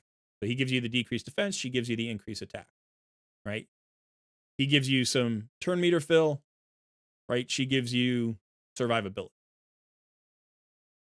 So can you use them together? You can. So, is Deacon worth it? I would say where you are, I think he's a high value epic. I certainly think he could be your next epic 6-star. You could also go with Seeker. I think he's a high value epic for your account. I think another high value epic would be Neldor. Maybe Allure or Haikatoon. I think those are probably the top 5 like high value epics that I'm seeing.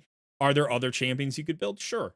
You could build Brundar, you could build Whisper, there's all sorts of things that you could do. But here's the thing. You're like, okay, what do I need to do? I need to push dungeons. Deacon is so good in dungeons. That's one of the reasons why I'm thinking about him. So we're talking about that team. Does that team push you all the way to stage 10 hard mode? Not yet, because the gear's not there. Right? But a Deacon running at 265 is a big step in the right direction. Because Deacon works great here. Deacon works great here. Deacon works great here. He's got a double hit on his A1. He's giving you that turn meter fill. Like, he's helping to solve a lot of problems. Now, I said, one of the things that you could do is you could decide on one area to go in and like try to do that instead. So maybe we don't,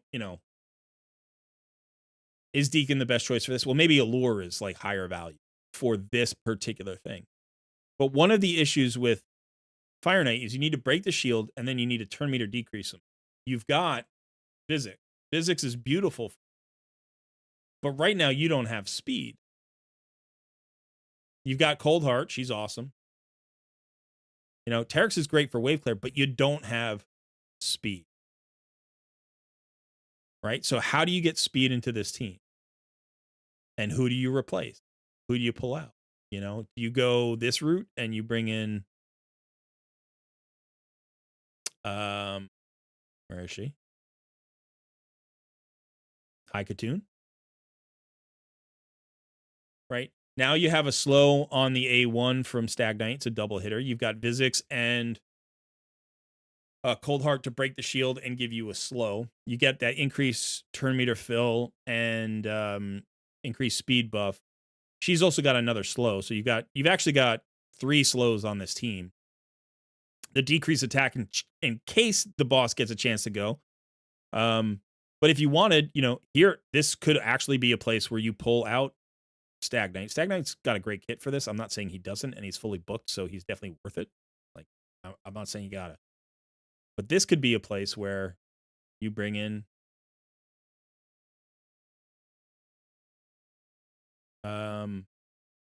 Actually, you got a couple options. But like this is where like Neldor could do some work for you. Neldor's got a triple hitter. He's got a quad hitter. He's got an AoE slow. He's got freezes. You know, he's going to be valuable right through hard mode. Once you get to hard mode, he's going to stay in the team. You know, you could certainly bring in Deacon to this team. Deacon would do good here. You could do Allure here. Gives you more turn meter decrease, a triple hitter on the A1. You could bring in an ally attacker, right? You could bring in your Longbeard here to get you more hits and more turn meter decrease. You know, you do have to figure out how to handle the waves. You need some way to get through the waves. So there is that, you know, so that's what Terrace is doing here right now. I think, what did we say? Terrace has a double hitter on his A1 with a decreased attack, right? Plus each critical hit fills the turn meter of all allies by 5%. Nice. So it's a little bit of extra turn meter fill. So I like this, right? So when you get that ally attack out, you're getting a turn meter decrease, a turn meter fill, a decrease attack. You're getting a quad hitter from Cold Heart, and you're getting a chance of slow on the A1 from High Katoon. Once the shield's down, you could use Vizix's AoE slow because that's got a 100% chance of landing. And then the boss never gets a turn. You know, so you could use this in the waves. Vizix can use her provoke and her AoE slow to help slow down the waves. Terrace can nuke them out. You don't have a decreased defense. You don't have a weaken here, but you don't really need it. It's not about speed. It's about progression, right? And then when you get to a different point, you have different champions. Now you bring in, Lydia, who gives you a decreased defense and a weaken on the same ability. Now you bring in Seer and you clear out your waves really fast. And then you find somebody else to do, all the work on the boss. Or whatever. You stick with Cold Heart for the quad hit. You get the ally attack. You bring in Ferric and the Fat. You bring in your Lady Mikage when you get her. You bring in Lady Mikage when you get her. That's what you do. You bring in Lady Mikage when you get her. She gives you a ton of extra stuff. Right? So these are the ways you kind of theory craft these teams. But it's like, okay, if I'm doing this, what's my priority? High Katoon. So if I'm gonna bring up High Katoon, now I go back to Dragon, and I say, if I'm looking at this team that I'm creating, what about High Katoon here? Does she help me here? Does she help me here? Does she help me here? Maybe. I think as far as progression in dungeons are concerned, I think Duchess, Deacon, and Syl of the Drakes are 3 champions to really consider for slow but consistent progression. They do great things for teams. Deacon gives you a little bit more speed with that 100% decreased defense. You bring in Ninja as your boss killer. But these are all champions you need to build except for Syl of the Drakes. But again, then you want to think about all the stats, right? You want to think about the speed that you need, the numbers that you need in terms of HP defense, and just like start rolling your gear, start building some champions manually, get away from that optimizer a little bit. Like you can still use the optimizer to give you ideas. You can still use the optimizer to help you like figure out what gear you do have. But it helps to get in here and dig around and be like, what do I have? What do I need? What can I roll? What can I throw away? Like, do I need these life pieces? Are they even valuable? All 3 of them. What kind of gear do I have to go after? Let's go to the forge. How much perception stuff am I sitting? You need these, which is problematic. I'm going to show this again. I think I showed it last week, but I'm going to show it again. I got to find it.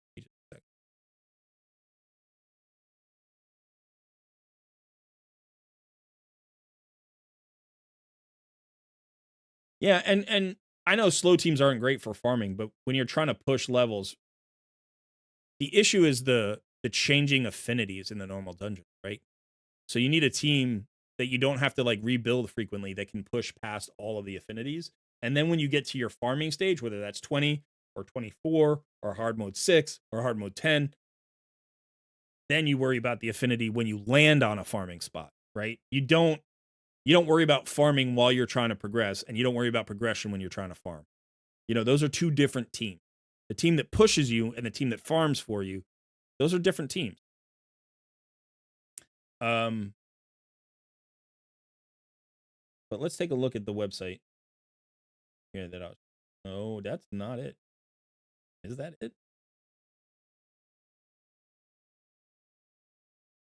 What did I do? The website. So weird. There. I don't know what that other one was. That was something I was doing for a video, I think. Okay, so here's a Yumi Love. That this is, again, these are not his tables. These are the tables that exist everywhere. You can find them all over the place. Let me go ahead and myself over here. I'm gonna be looking in the wrong direction, but you can see that. So you can come down here to the Faction Wars loot table and drop rate.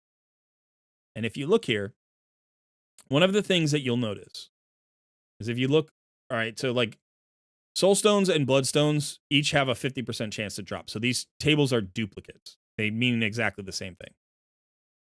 But if you look here, from stage 15, which is right here, all the way up to stage 19, you get very few epic drops. You get a much, much higher chance of getting legendary drops, right? Now, at the highest level, you'll notice it's 15% that you'll get an epic drop, and then 35% that you'll get a Lego drop, and that's duplicated over here because, so this is 50% that you'll get Soulstones, and 50% you'll get Bloodstone. Now I'm on the wrong side again. Right. Okay. So you end up getting more legendary drops than you get epic drops if you're in this middle tier here. You're just not getting that many epic drops. And you need twice as many epic stones as Lego stones when you're actually in-game trying to forge. Right? So if we go back to the game, it's like we need 10 epic stones, but only 5 legendary stones. So despite the fact that we need more epic stones, we're getting far fewer epic drops. So what you have to do is you have to recognize that you don't always need legendary stones. So you can actually come down here to stages 10 through 12, like 12 being better, like farm stage 12. It's fast, it's easy, you can do a lot of runs there, and you're going to get 100% epic soulstone or epic bloodstone, you know? And then, so if you're having trouble with this, like you got 435, this is what, 87 pieces or something. You got over 80 pieces of gear worth of legendary materials, and you've got 1/2 of one piece of epic material. So just when we come into faction crypts, we go here to Dark Elves. Like, okay, you can farm stage 20, or you can come here and farm 12. Right? And the great thing about this is it's divisible by 18. Just literally do super raids, run it 3 times. You'll clear them in 10 seconds, and then you'll get this. Now, if you can do stage 21 is also very good, because when you do get the drop, right, which is 15% of the time, you're going to get, let me blow this up. You're going to get 80 to 100 epic stone. So that's a lot, right? So if you can do 21, do 21. But doing 20 is problematic, right? And doing 19 is awful.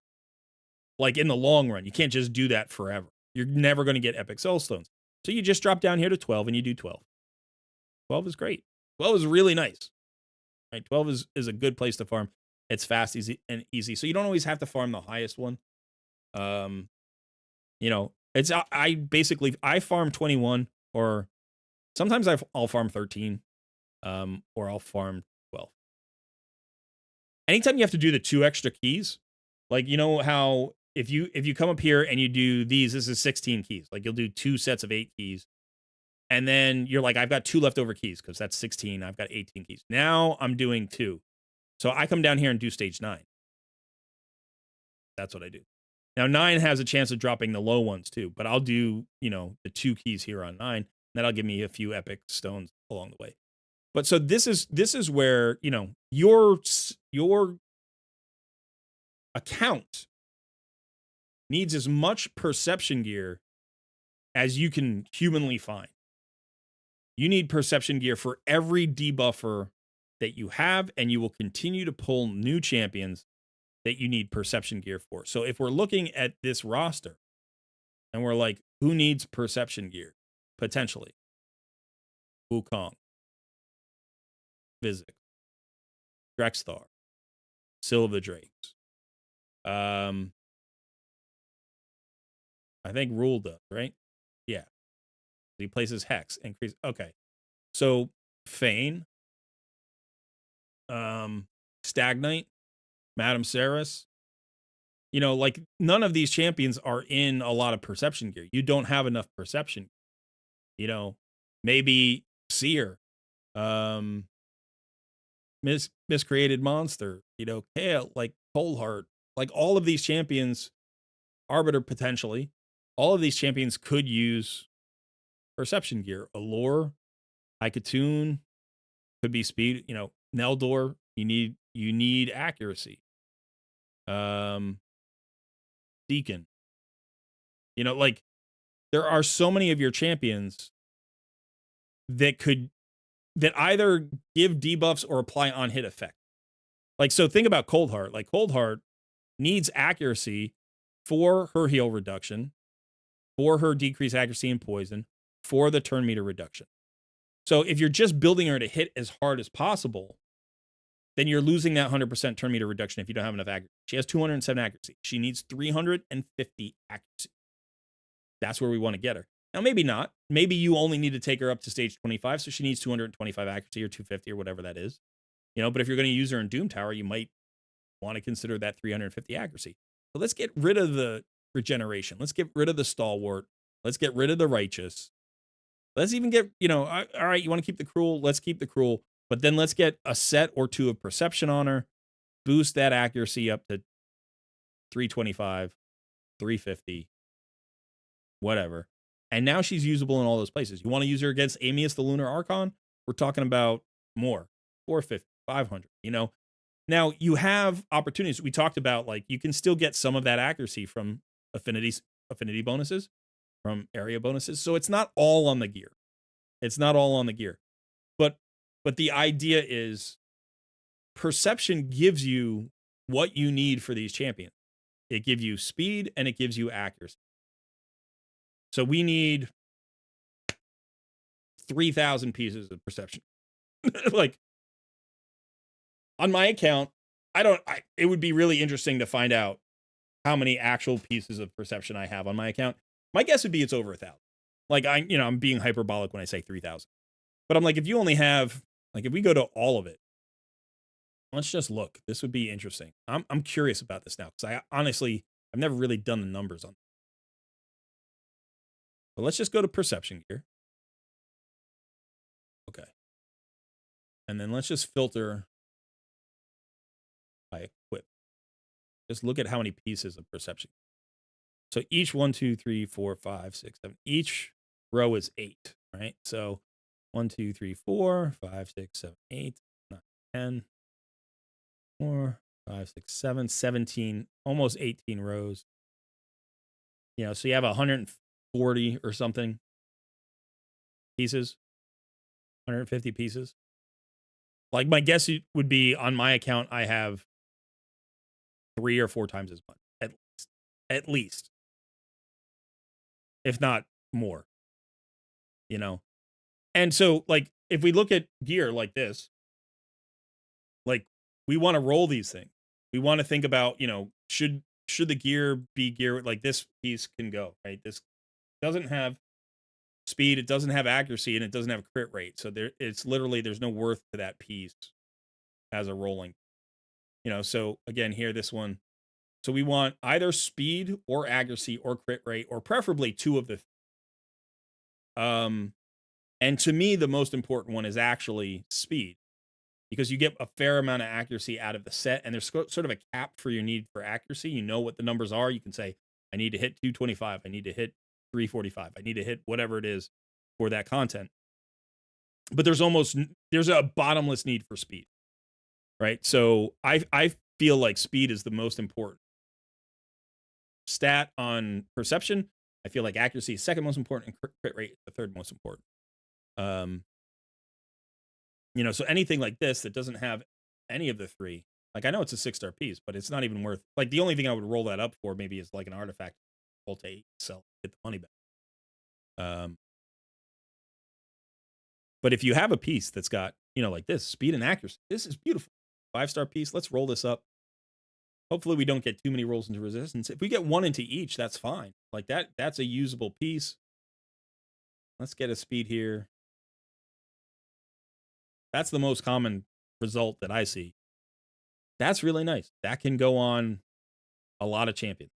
A lot of champions. By the way, I talked about putting perception on somebody like Wukong.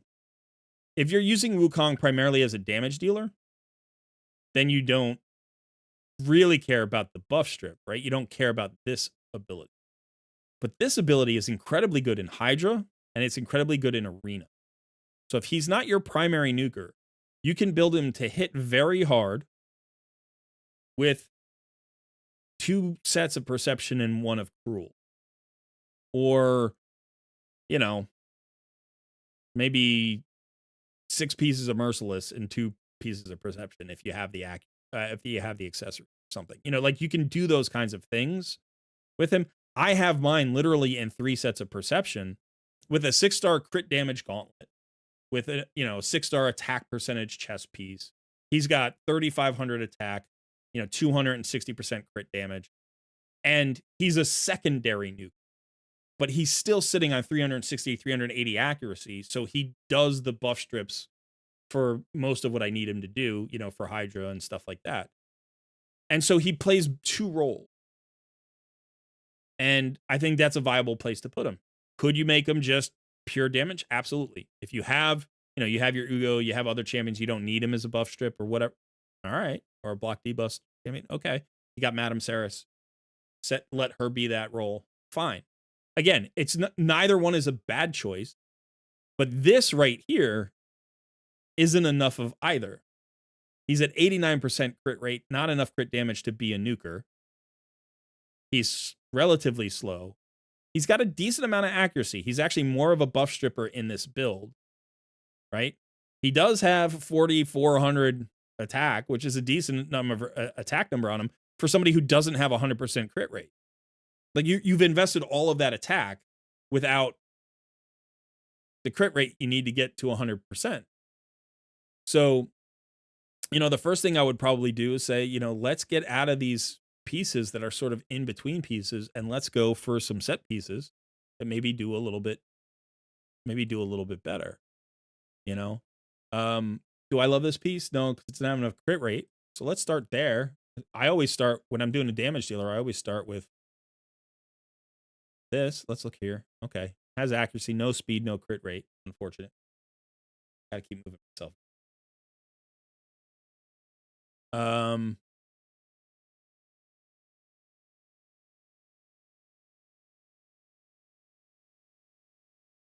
This Fame piece is a little bit better.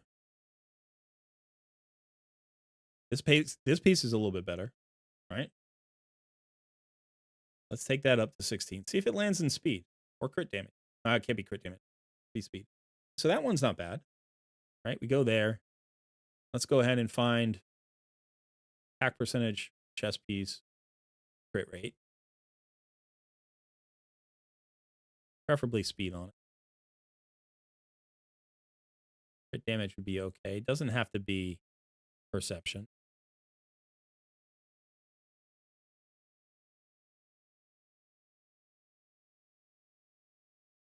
That's a pretty nice one.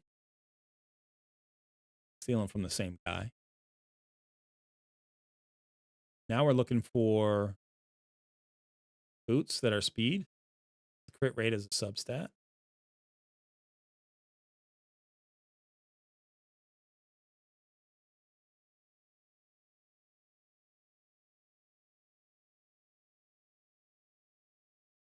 We need something to hit with a lot of crit rate, and we're currently not finding it.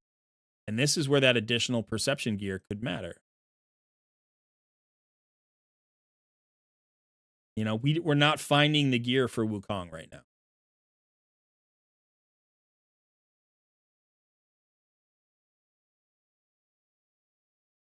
So Wukong has the power to be extremely good for Hydra and for Arena and for 3v3 Arena and for Live Arena and potentially for some boss fights in Doom Tower. All in the same build. All in the same build. Right? But this isn't the build. Right now, he's not booked, so it's not critical. But by the way, you don't need him booked to do this job.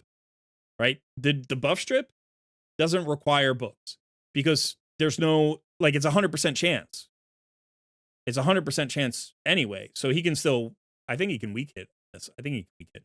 But it's 100% chance of the buff strip. So it's just a matter of accuracy. So you don't need books here. So you can still use him in Arena as that buff stripper and that semi-nuker.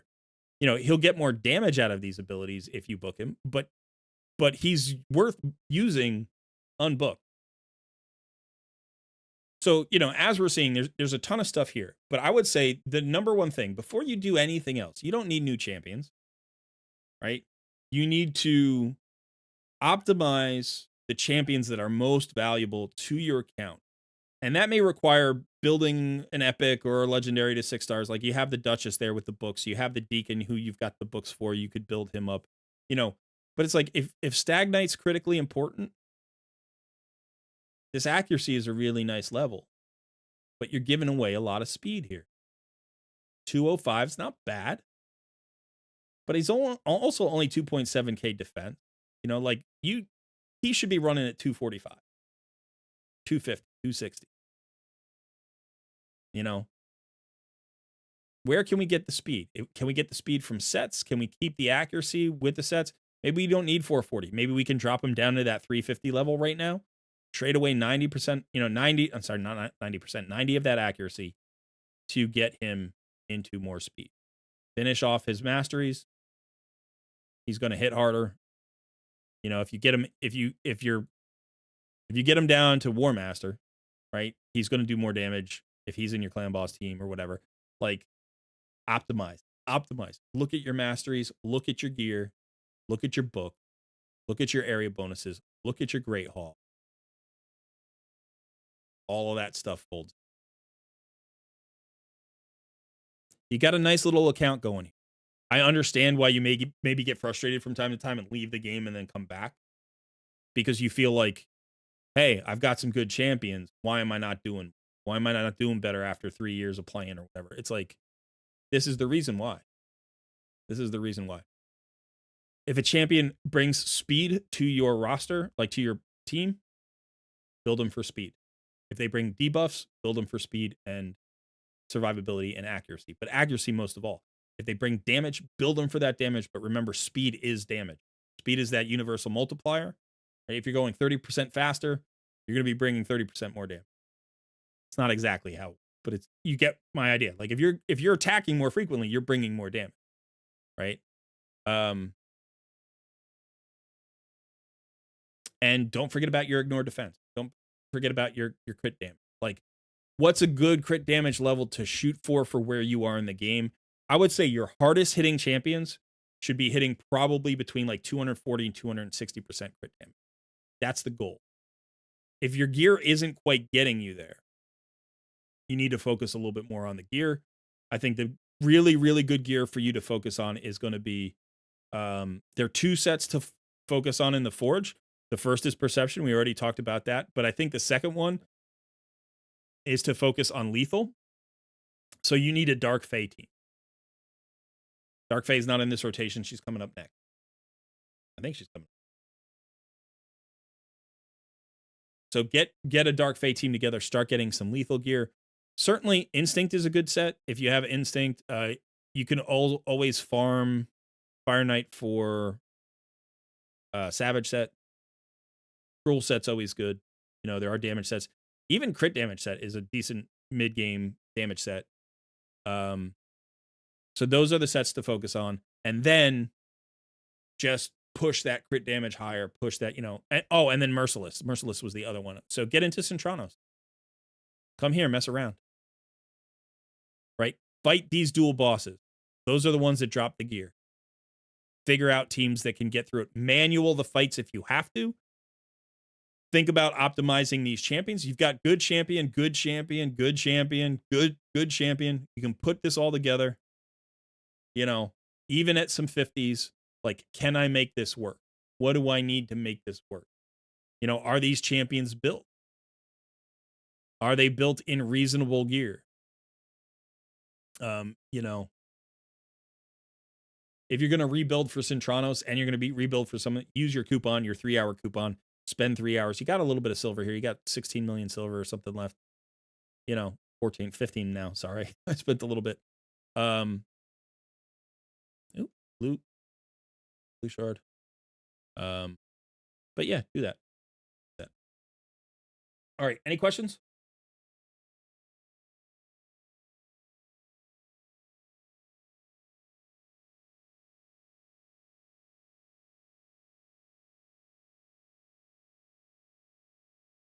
I do think, by the way, if Arbaeus is going to feature in your roster, which she should, because she's phenomenal, you do have to prioritize in getting her some books on certain skills. You know, so this cleanse getting down to a 3-turn cooldown is important. You know, if you're going to use the taunt, like, you want to get that cooldown down as well. So there aren't a ton of places that you can get mythical tomes.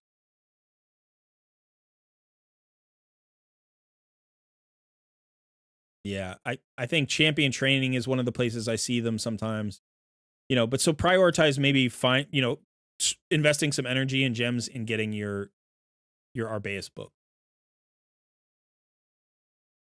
Yeah, I'm sorry. You know, I'm glad you found some use in this. One of the things about the situation where your account is like, I could take it on and rebuild 1 or 2 champions for you, and that might help you.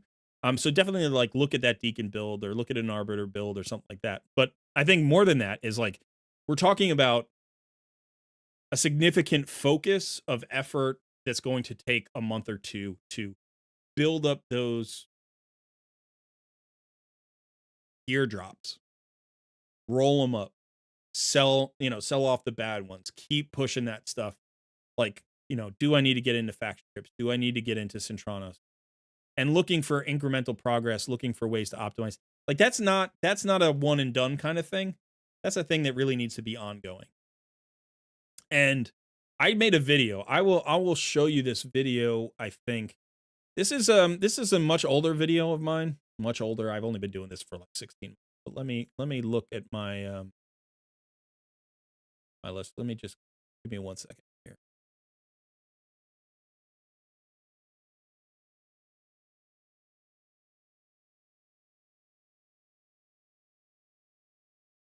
That is not. There are actually 2 videos now that I think about it.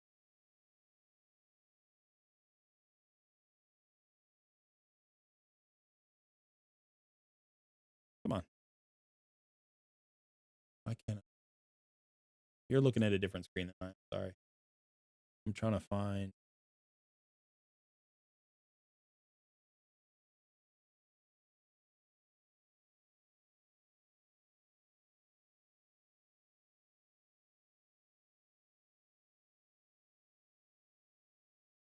Okay.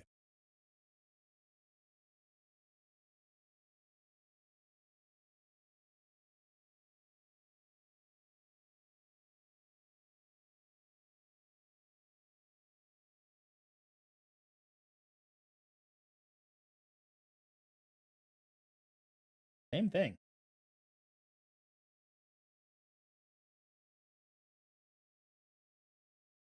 All right, so there's this. I'll link this in the chat in just a second. But this is a video that I did. It's called "Get Unstuck and Make Progress Again," a raid guide. So this is a great thing for any mid-game player to come in here and check it out. There are some practical tips. There are also some kind of philosophical tips about how to, like, set yourself up with a successful mindset for the mid-game.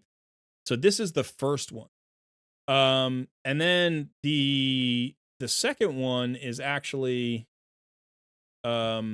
it's another one, which is this one. So this was about taking my own advice. This is a little bit like, this is basically just aggro. But the idea here is, you know, can I utilize my own advice? Can I use what I've made in my videos? And so this is kind of cool, like just as an insight to like how to actually implement it practically. So when we talk about theory, like that's one thing. And this, I gave you a lot of theory here, but how do you actually implement it and make it work? And so in this video, I kind of take my own advice and try to make it work for me because I got stuck. I'm like, well, why don't I try my own advice? See that gets me unstuck. So it's kind of just an interesting video that you might want to check out. But all right, so that's all I wanted to say. Let me just go ahead and put that in the chat here. All right.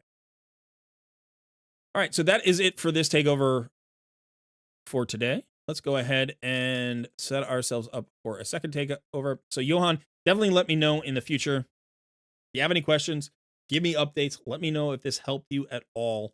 I know I didn't rebuild anything for you, but you know, maybe this will give you direction. And if you still have questions, if you rewatch this video and you're like, oh, I don't know what he was thinking about that, or I was confused about this, because I talk fast and it's not a conversation, it's a monologue. Go ahead and just shoot me a DM and I'm happy to answer questions.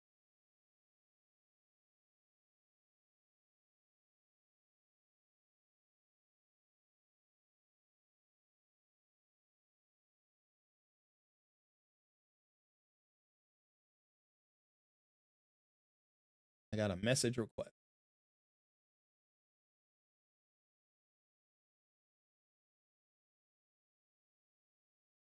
All right, so I'm going to go ahead and reset the wheel of takeover. I'm going to do all that. So again, if you haven't done this before, all you have to do is join the Discord community. Go down to the channel where it says Wheel of Takeover. There is a message there that says react to this message to win your chance for a free takeover. I'm resetting that message right now. So now you can go ahead and react to that message and we will start our second drawing. You can win one takeover every 90 days. If you have one in the last 90 days, please do not react to the message. And you can react as many times as you like. You're only going to get entered once. And that's that. That's basically that. When you win, I will shoot you a DM. Please shoot me your DM back with your login information. And we'll get started. And you can tell me what kind of takeover you're looking for today. And that's all.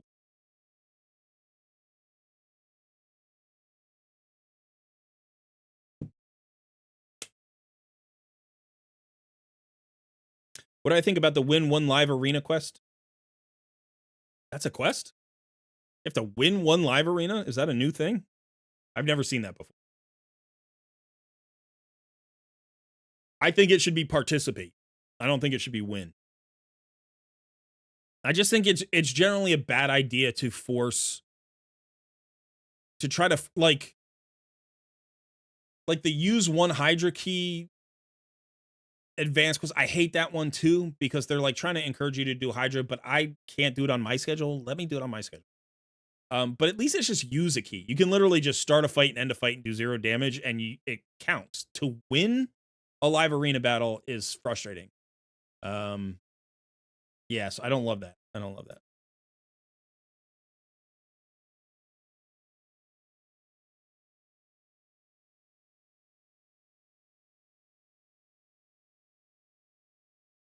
Yeah, BM, we're doing one more spin.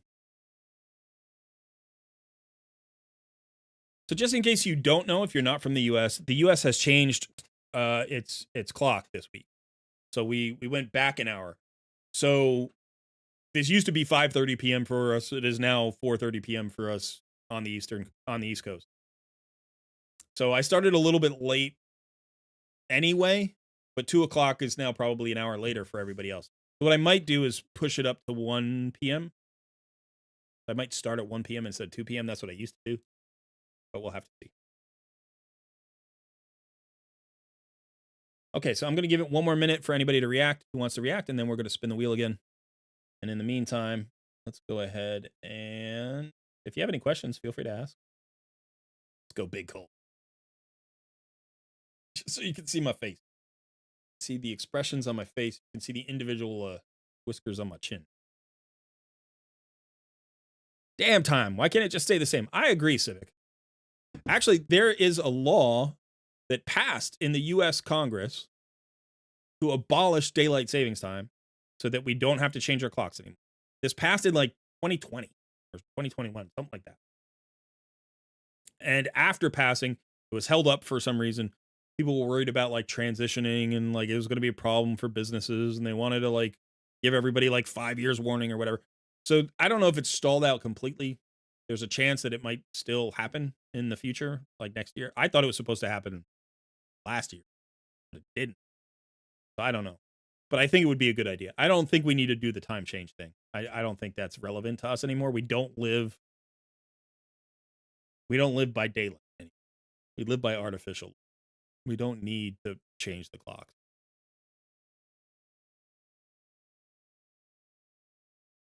Lucas, your YouTube feed looks a lot like mine, just NBA and Raid. Yeah. I like NBA content. I'll have to check out your channel. Oh, I'm sorry, the feed, not your channel. The feed, yeah. It's NBA content and Raid. Yeah, it's for me, let's see. There are four things. Four things I do on YouTube a lot, maybe five. One is games. One is sports. One is like movies and TV. And I would say those are like the three big.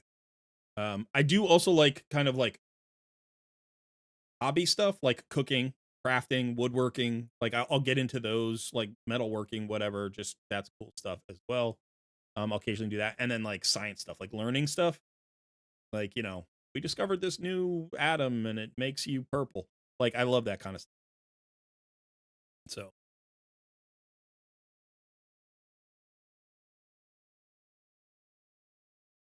there was a good reason for it, sort of. Sort of. Even back then, it was controversial. Okay, let's go ahead and spin the wheel. Spinny, spinny, spinny. Because I'm running out of daylight.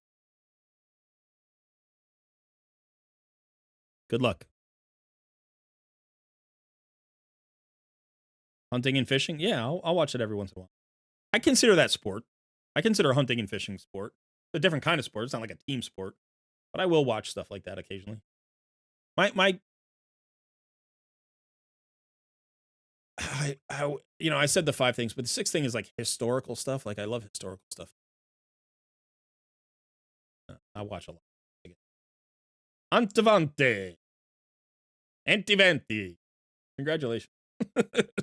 Sorry to butcher your name. Also, if you DM me during the live stream, I will eventually get back to you, but I will wait till the end of the live stream. Yeah, so go ahead and shoot me your login information when you have a chance.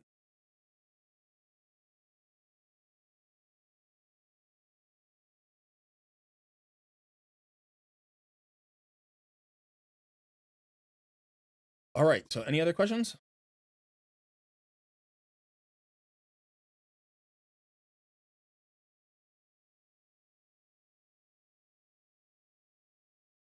Documentaries. True crime content, no. I don't generally. I have from time to time. If I'm gonna do documentaries, I'll do like a historical documentary, or sometimes like a deep dive into a particular like niche topic is kind of cool just to see like how people who are passionate about that thing act around it. I had Ash on the collab, and he was talking about like Ken Burns documentaries. I watched like every Ken Burns documentary that was out there. A couple of years ago, I watched like all of them, and those are addictive. They're so good, and then I kind of got out of that for a little bit, but yeah. Favorite character? My favorite character in Raid, or just like my favorite fictional character?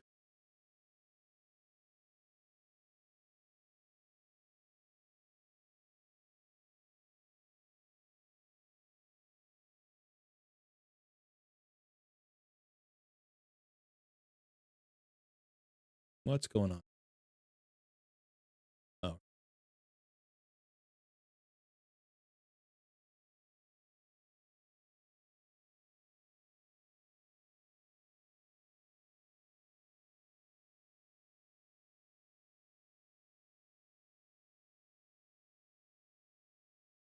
I got the information.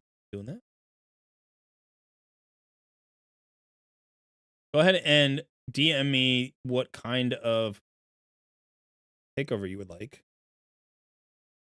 And then I will give you the role so you can join me in the coaching.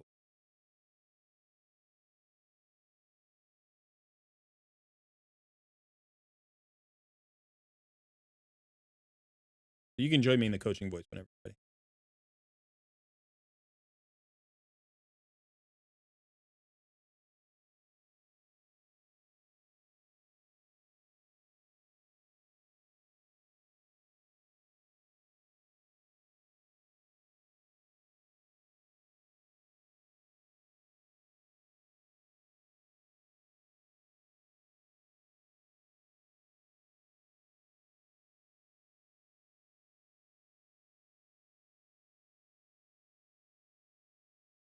Raid or both? Okay, so my favorite raid champion is Cardiel.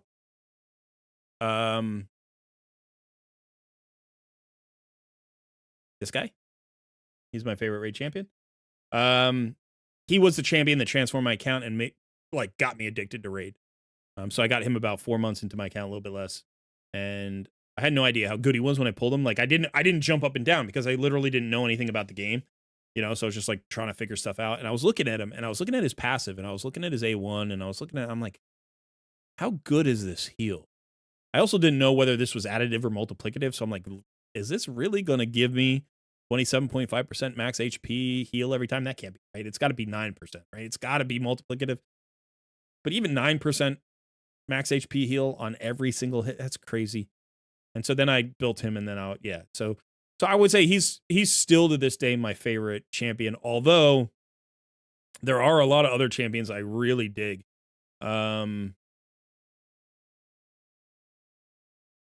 Yeah, I don't know who would be my favorite, absolute favorite right now, but one of the favorites on my account is Nair Gigante Archer. She is insane. She's broken. Like, she's so good. And the fact that she was an exclusive is just, it, as a free-to-play player, like, I find it morally reprehensible. You know, I'm like, really? Really? You made this incredibly strong character, and then she was an exclusive that's going away, and it's just like, I just don't like that. I don't think games should do that. And I would not use her in protest, except I can't because I'm a free-to-play player, and she's literally like the second or third best champion on my entire roster. So yeah, so those are the two. I also really like Thor, actually. He's one of my favorite new characters. I also got Odin, and I actually think I like Thor better than Odin, although Odin is sick. As far as like favorite fictional character. Oh man.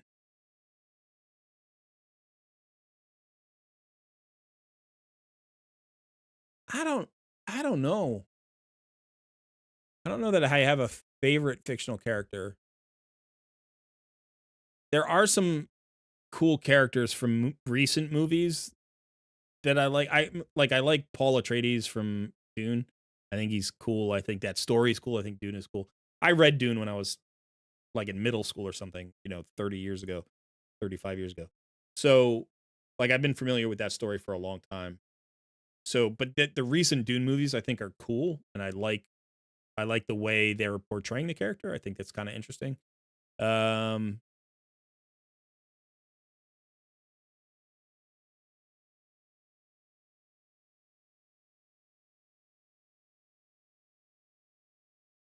yeah. I don't know. I like the I was liking Henry Cavill's Witcher, but now he's gone. You know what's a cool series actually that I was rewatching recently is Altered Carbon. If you haven't seen that on Netflix, pretty cool show. If you're into sci-fi. You would like some help with the Ice Golem and Dragon, and maybe some tips on how to build Prince Kimar. Okay, let's start with Kimar. Actually, let's look at the account. Let's go ahead. We are level 100. We are all the way through all of the champions, so we've been around for a while. And we probably have a roster to go along with that. So let's go ahead and look at our 6 stars.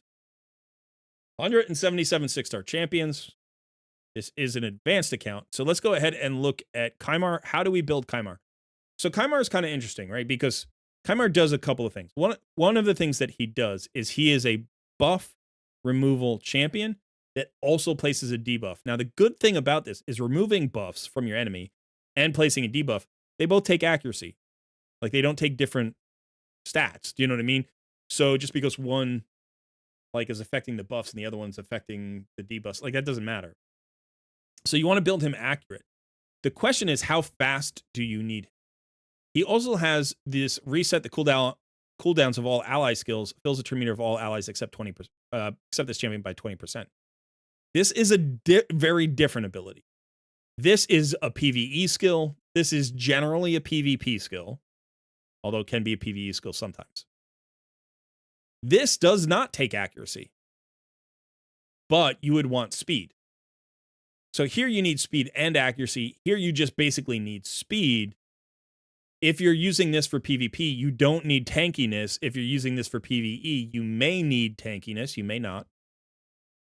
And then the AoE poison, this requires accuracy, but you already have it for the other skills. So the real question is, do you use him as a focus in Arena? Do you use him as a reset champion for wave content? Or are you trying to do both with the same build? So basically what we would do is we would probably find, I don't know about Calamitous. I don't know how good Calamitous is. But let's go ahead and look. Do you have Terrace? Okay, so like let's look at Terrace. Seer, so Terrace and Seer kind of do the same job. Right? They're both great wave clear champions. And we didn't talk about this in the last Terrace because I don't think there was a reset champion available. But damage increases by 15% for each buff on allies, then increases duration of all ally buffs. So you can use this as a wave clear, right? So let's say you're trying to do a dungeon. And so let's say we're trying to do dragon. Let's say we're trying to do dragon fast.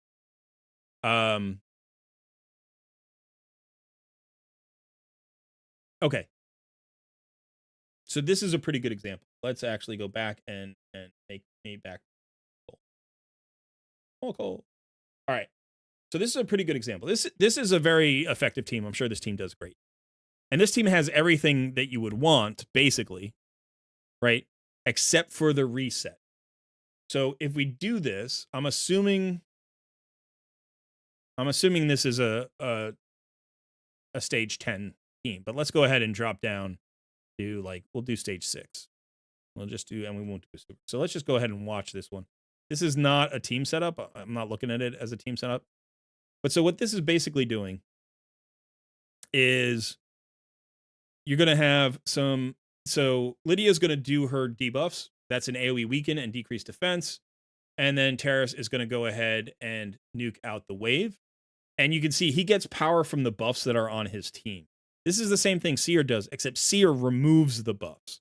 Now, she also gets power from the buffs that are on the enemy team because she can strip those buffs and she gets extra damage for it. But on this second wave, the first wave took 18 seconds or something.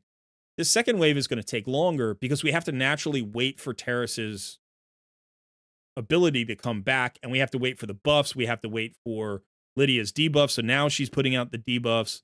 Now Terrace is going to get his skill back. And you'll notice it's like it's taken, significantly longer to clear this wave. Plus, you like use up the cooldowns now. He's going to use his cooldown probably before we get to the boss. Maybe he won't. And then we'll kind of, yeah, okay. So he didn't use it up here. Now, Padre gives you a couple of things here because his A1 does actually, so you can see that reduced a cooldown on Terrace here. So it's got a 50% chance of reducing one cooldown on one champion, on one ally. So it's not predictable. You don't know where it's going to land. And this is where Kimar could step in and just give you a full reset, right? So rather than using Ner Gigante Archer to like CC the waves and sustain your team, you would just go straight to Kimar and pull her out and have Kimar reset on the second turn, and that would speed up the dungeon run. So what I'm going to do is I'm going to pull Kimar in here if you're cool with it, and we're going to see if we can make this team work with Kimar. You want to use them mainly for arena, so we'll talk about that next. Or we'll talk about that simultaneously. Okay, so this is a minute 54, which isn't bad. 63 turns. Okay, right? But now let's say we pulled out. Let's see if we can build a team. Do we have a spot for a team? Are there any of these teams that you're okay with me either deleting or rebuilding?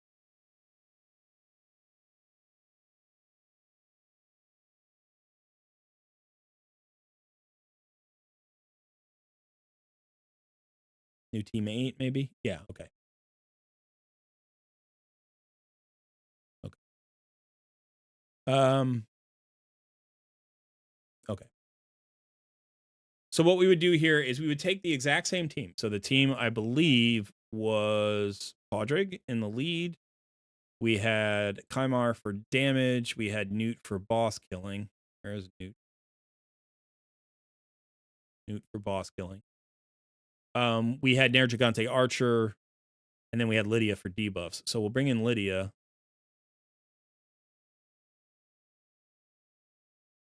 If I can find her. There she is.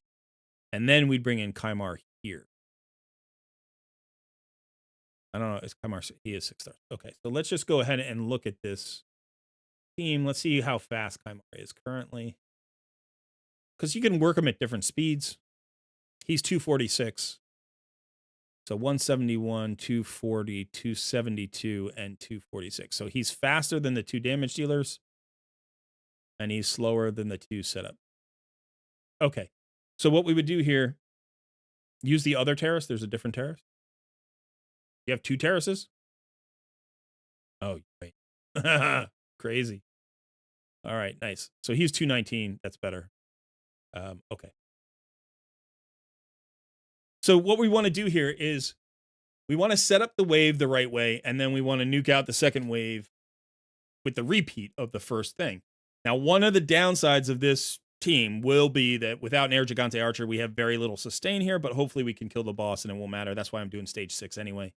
Okay, so what we want to have is we want this to be the opener on round 1. Now, this is going to be part of the issue is where do we use Kimar's reset, right? So it would actually be better if he were faster. But okay, we're going to do this anyway. So she's going to open with her A2. Terrace is the nuke. So we'll have Podrick. Let's see. He needs to get buffs out.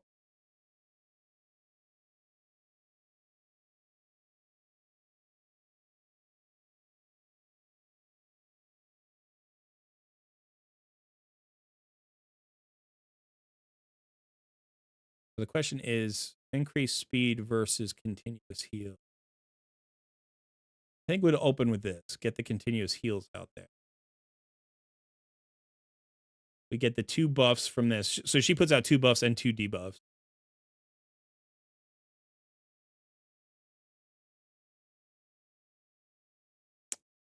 We can have Newt do this as well. It doesn't matter because we're going to reset the skill.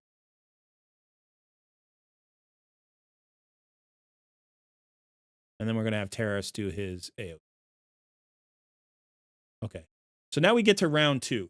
Now the problem is, of course, that Podrick is going first, but we're going to have him use his increased speed here. So he's going to open with that. Now, Lydia's she's not going to have this skill. It's going to still be on cooldown. So we can kind of leave that alone. But we do want to make this the priority. So when it comes back around, so we're going to have Kimar open up with his reset ability here. Actually, just open that. So he's going to be 3rd, right? So Podrick's going to go. Lydia's going to go. Kimar's going to go. That's going to reset everybody's cooldowns. But we don't want Terrace to use his AoE here because Lydia hasn't yet opened up, right, with her skill. She hasn't used her skill yet. So we need him to actually kind of do something different here. So let's go ahead and do this because then it's got a chance to fill turn meter. And then we'll use this. So opener supersedes first choice. This should be back around, I believe. Would it be back around? Probably not. It doesn't really matter because we want this on the boss anyway. We'll just open with this. And then we'll make this one the first choice. So that means he won't use his decrease attack because we might want that on the boss. Okay. The Padre would do this, and then we want to hold on to this. So we'll do, this is the first choice. No, wait a second. This is the opener.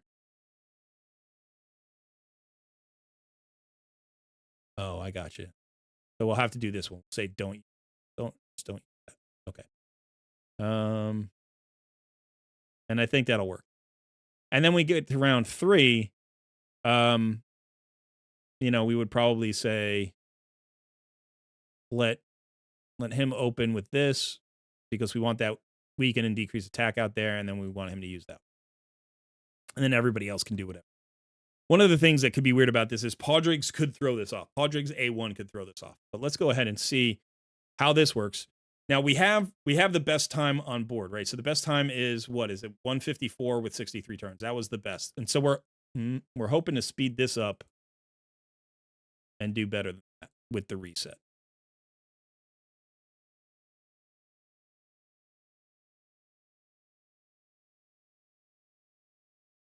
So we get that, and then hope Kimar didn't set up. I don't. He might have. It might have gone off weird.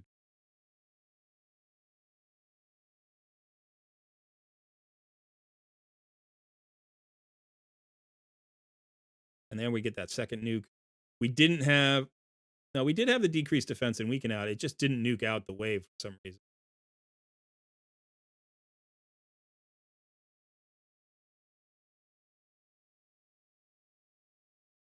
So, you know, Podrig's reset messes things. So you don't really know exactly what's happening.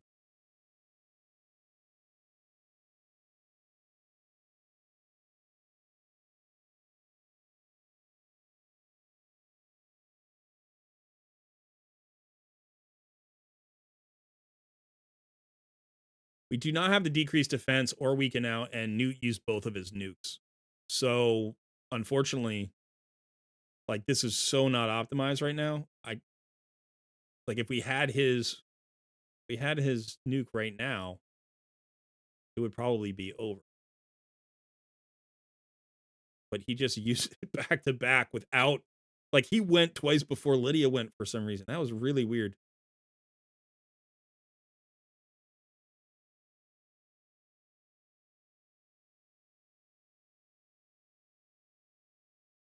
There's the debuff, and there's the nuke. And if we had gotten that out before, that would have been better. So this hasn't sped things up at all, but I think what happened is on the very first wave, I think Podrigs A1 messed things up somehow for us. That's actually a nice piece. That's a really nice piece. I want to just give this one more try because that's going to bother me. So let me just look at team setup for a second.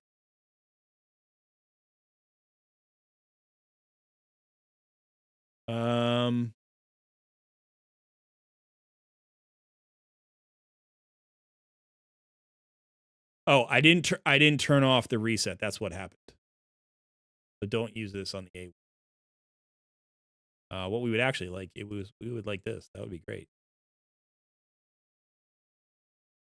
On the round 2.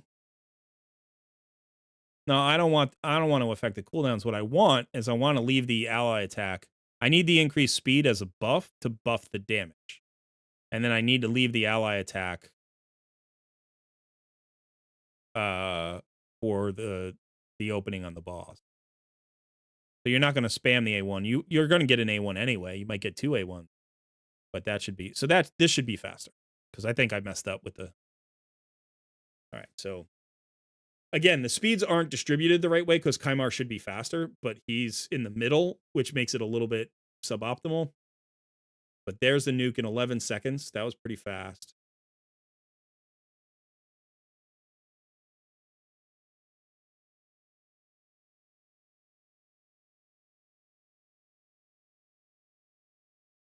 There's the debuff.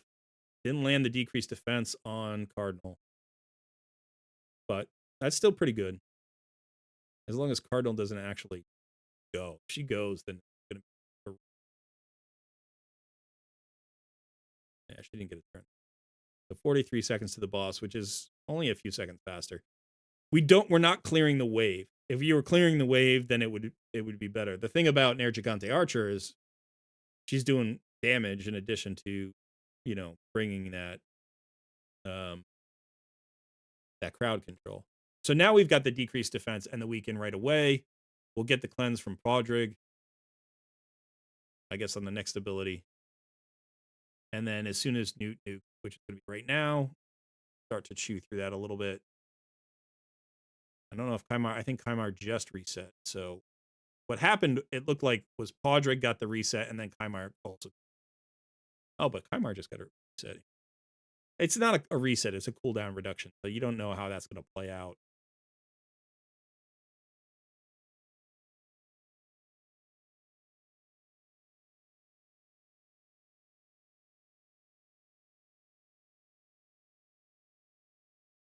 There we go. Slightly faster. So was what, 4 turns faster and like 5 seconds faster or something like that. So not significantly faster, but if we had the damage to one-shot the wave, I think we would end up saving like another 20 seconds. Right? So this is how Kimar gets used. Now, we could also build him faster, which would put him in a different spot, which would reduce the number of turns that's taken on each wave. That would also speed everything up.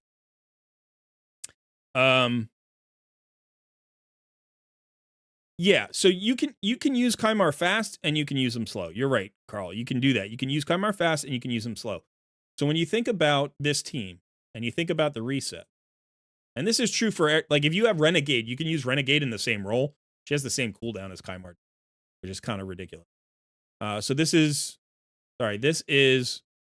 a full reset, whereas Renegade's is a 2-turn cooldown reduction, but this is on a 6-turn cooldown, actually. Hers is on a 5-turn cooldown. So what can happen here is if you have him fast, if you have him as your fastest champion or preferably as your fastest champion, what would happen is Kimar would go and you would just have him open with his A1, play some poisons on everybody, hit them with a little bit of damage. Or you could, use the A2, but you'd probably use the A1. Then you would get, increased speed or continuous heals. These are some buffs. You get Lydia with the buffs and the decreased defense, the weaken. You would get Newt to go. Actually, you would prefer to have Terrace faster than Newt. You would have Terrace faster than Newt. Newt wouldn't even get a turn because Terrace would nuke out the wave. So you would have 4 champions go on wave 1. You would have Kimar, Podrick, Lydia, Terrace, done. Then you get to wave 2, round 2. Kimar opens with his reset. Then you have Podrick, Lydia, Terrace, done. 4 champions on round 1, 4 champions on round 2. Now you get to the boss, right? And this is where Newt all of a sudden matters, right? And then you get him into that. Now, one way to boost the damage on this team would be to pull Podrick out and to get a champion in here who does more buffing, right? Who has more buff or who has, some way to boost your damage. One champion to consider is Mithrala, because she brings a strengthen. She can bring an increased attack and an increased defense and a shield. She can bring a strengthen and a shield. So she's always going to bring you 2 buffs. Plus she can bring you an increased attack, which we don't have here, and that's going to boost his damage as well. Plus she can bring a hex debuff, which is also going to spread out more damage. So that can also, ramp up your damage. Another thought is you have Yumiko. So you could bring Yumiko. I mean, she plays a similar role to Kimar, but the thing about her is she actually has, where is she? So her cooldown is on a 5-turn cooldown, whereas his is on a 6. You can use them in conjunction. This is not a full reset, by the way. However, for all of the skills that you're talking about 3-turn cooldowns anyway. That's a 3-turn cooldown. This is a 4-turn cooldown. But this is, I believe, a 3-turn cooldown, right? The AoE, no, the AoE is a 4-turn cooldown, so it's not perfect. So Kimar might be better. But I like Mithrala. I like Mithrala here. Another champion you could potentially bring in could be Astrid, right? You could bring in Astrid. Now, she's not your speed lead or not your aura lead, but she brings an increased attack. Plus, she brings an AoE weaken, so that's another thing you could do. You could bring in a whole bunch of champions to try to boost this here. You could even bring in somebody like Thor, right, who's giving you an increased attack that's going to help you clear those waves. Plus, he's giving you his own AoE, right? So it's like if Terrace isn't hitting hard enough to clear it, Terrace and Thor will definitely clear it. The question is, do you need the increased speed in order to do stage 10? Like, if you can't do stage 10 in hard mode without the aura and without the turn meter fill that Podrick is bringing you, then you need to have him in this role, and that's fine. That's just something you can figure out as you go. So, okay, so that's the theory behind... Oh, you also have this, by the way, which is... If you look at Nekmo's skills, right? He's got AoE A1, AoE A2, got increased speed and turn meter fill with an extra turn, and then a decreased speed in the leech out there. He's got the decreased attack on his A1, so I mean, you have plenty of decreased attack, but he gives you more turn meter fill, and he gives you the same speed buff that Podrick gives. He doesn't give you the chance at the reset. He doesn't give you the ally attack. I don't know who would be better. Podrick might be better.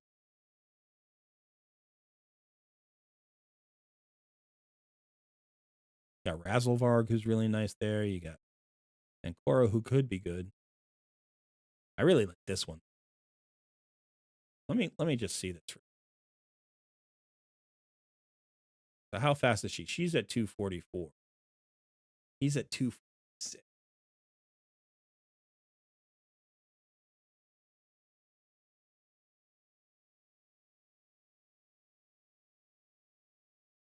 This won't be fast enough for stage. It would be fast enough here for stage 6, but it wouldn't be fast enough for stage 10, I don't think. Because at 10, I think the boss goes at 250. You might have trouble with waste, but I'm not sure. This might still work. Let's see. So if you opened here and then round 2, you would open again. Yeah, let's just see how this does. I'm just curious.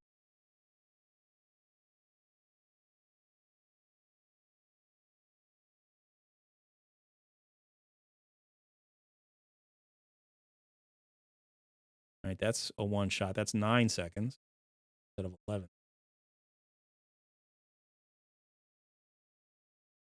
Because with the increased attack and the extra buff, this will be faster. Wow, still is not one-shotting that way. How are you not one-shotting that way?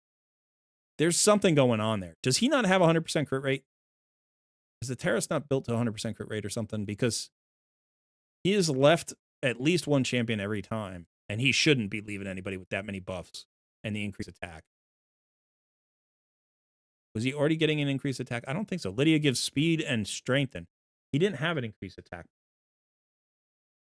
Why is he not clearing that wave? Is he a 91% crit rate? Is that what you saw? I didn't actually look.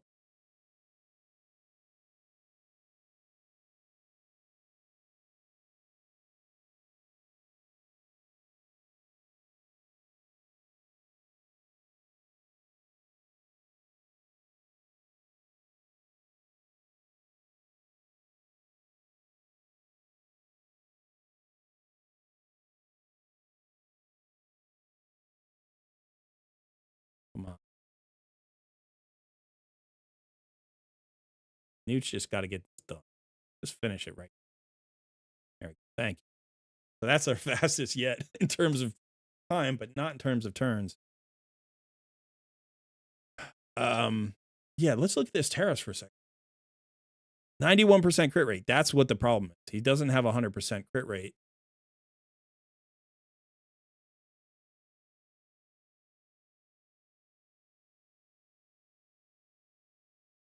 That's the culprit right there. So, I mean, I know you're trying to build him in 6-piece Slayer. So what I would say is let's go ahead and look at shield in the Slayer set.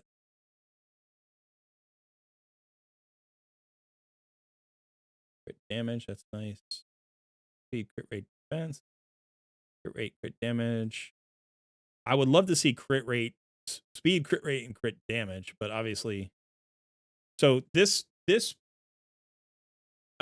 he's not speed tuned for anything, right? Like I could potentially mess up his thing. Let's see if this rolls crit rate. No, because we need more than that anyway, don't we? No, we need, this has none. So we need 9%.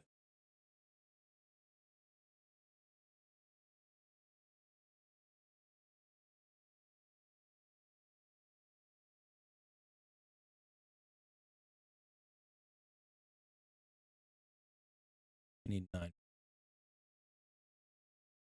Yeah, I would love Merciless, but I don't want to completely go down that rabbit hole of rebuilding character. So let's just go ahead and look at Slayer set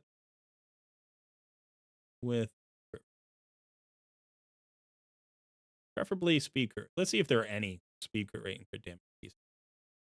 Okay. So it looks like we have 13% on this. This is a nice piece.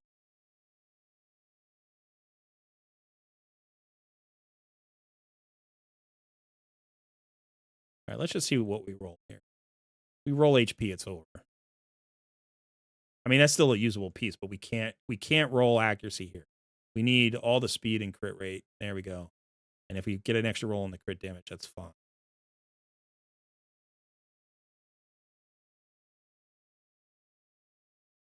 All right, let's just see anyway. No, double rolls accuracy, which is so frustrating. This is not a bad piece, but we would have needed at least one crit rate.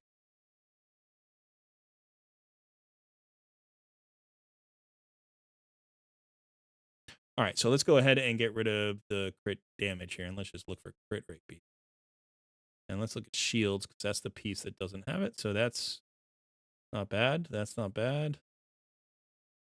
That's really nice. That would put us way over the top. We need 9%. There's 10%.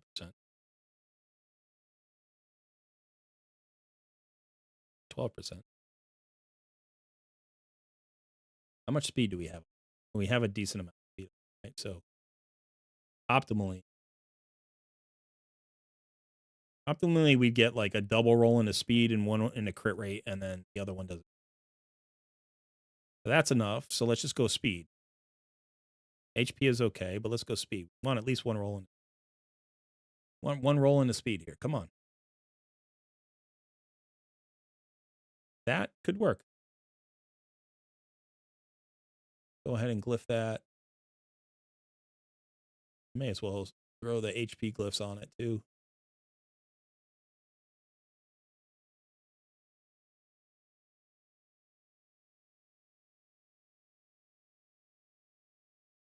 And that gives us 2 additional speed, and now we're at 100%. We did trade away 17 accuracy, which is unfortunately because he does actually use accuracy, right, for his decreased attack. But I think that this is reasonable.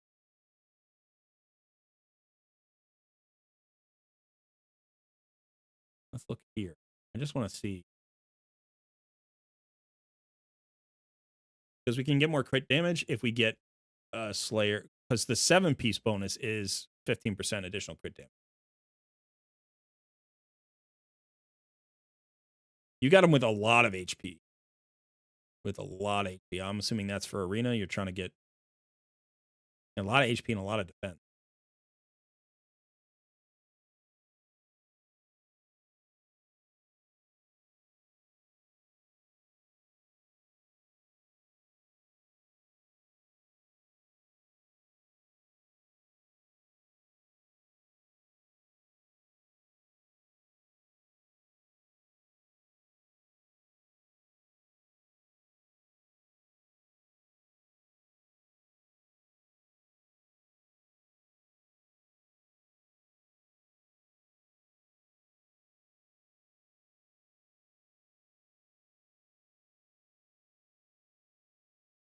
Let's see what we pull.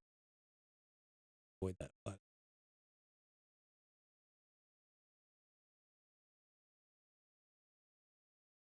HP or attack percentage?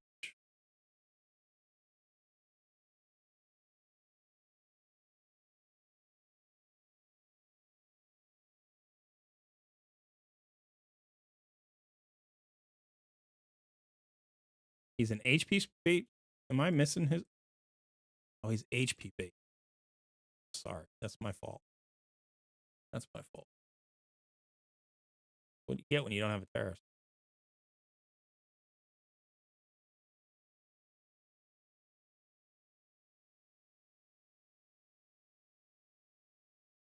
So the extra HP is actually.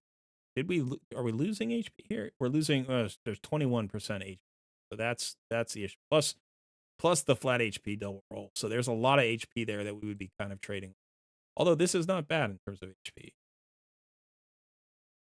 But we need 100% crit rate. We can't have not 100% crit rate.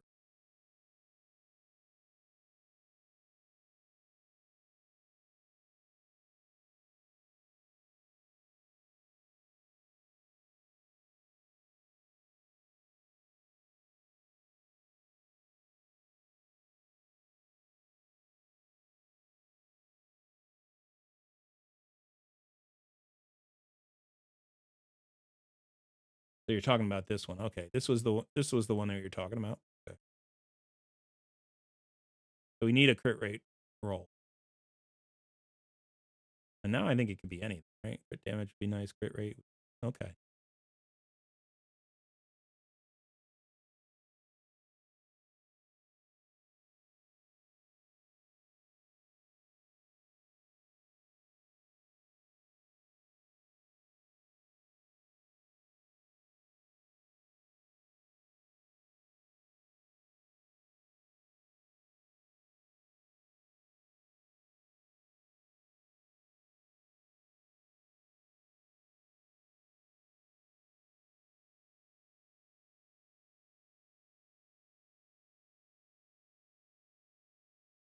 Yeah, so we still need a shield swap thing.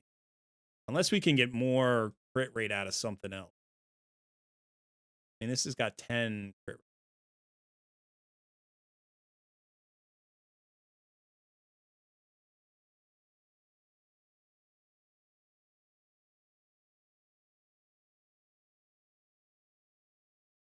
That's right. I mean, if we get like 12 out of this, is that going to be enough? We're still one short.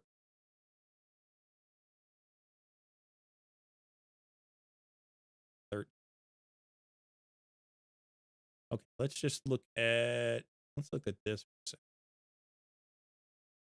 So this is crit damage, 80% crit damage. Okay,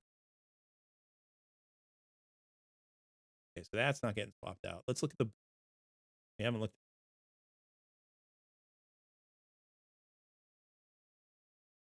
That's the triple roll into HP, which is really nice then. There's this. This is got HP, it's got crit rate and crit damage. This could potentially be better. It's also going to be faster. Crit damage is nice. You want some HP percentage rolls here.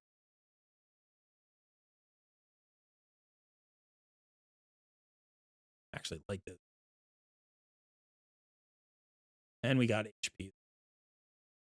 If we try that on, this drops that a little bit.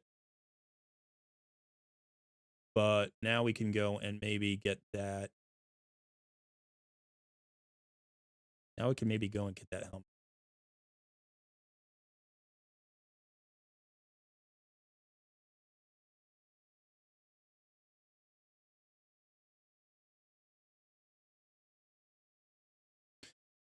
Why did I count?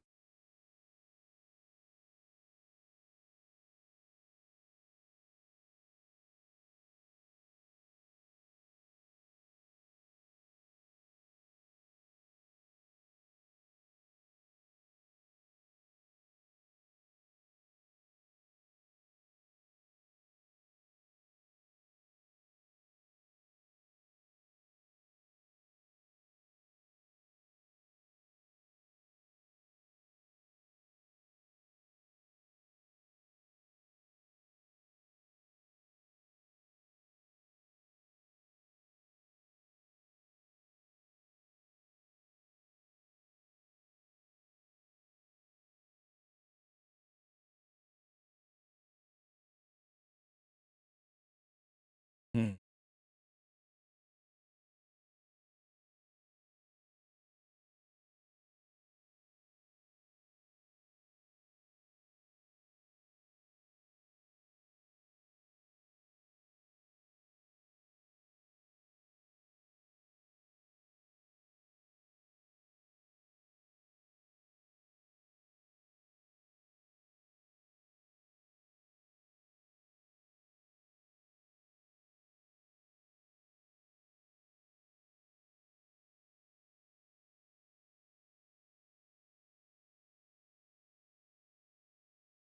See if what you can get a speed. No, I'm gonna use these boots are so good. They're worth the reroll.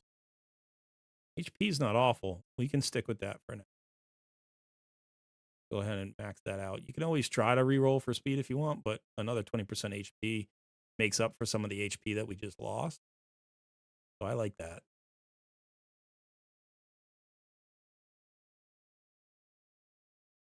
And let's go ahead and enchant the boot.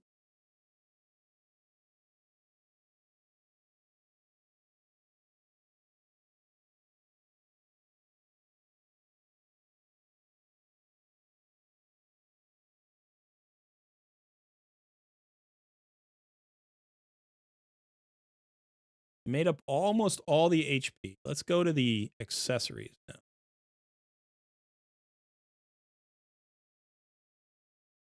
And this ring. This ring?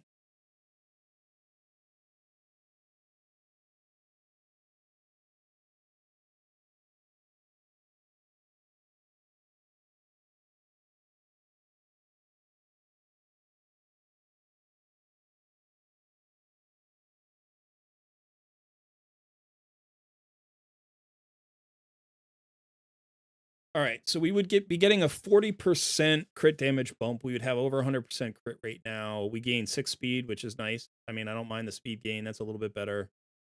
We do lose a little accuracy, which I wish we didn't, but it's not huge. So the question is 5600 HP too much of a loss? We also lost 140 defense.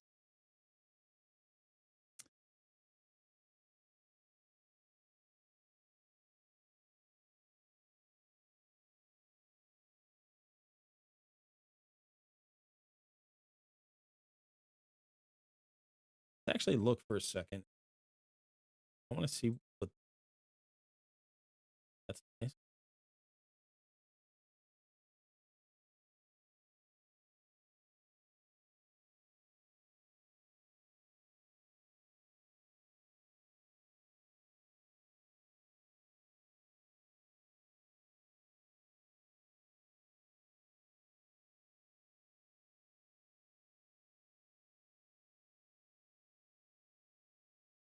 This Rathalos spanner could be swapped. Potentially. I'll give us some accuracy back. That's not a bad.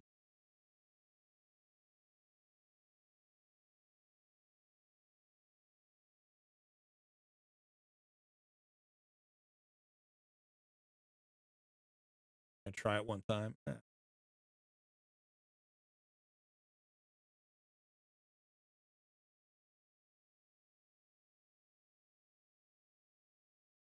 You know, you trade away, like if you upgrade this all the way, you're gonna get 29 accuracy. That's an additional 25 accuracy. You're gonna end up with more accuracy than you started with. You're gonna end up with more speed than you started with. You get 1800 HP back. Or you could re-roll for HP and get 3000 HP back.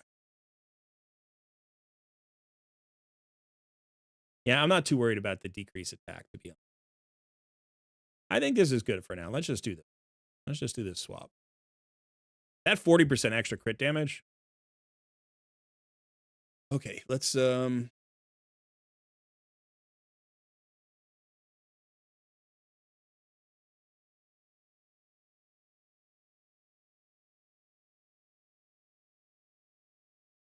you've already done most of your gear cleanse. Okay, go ahead.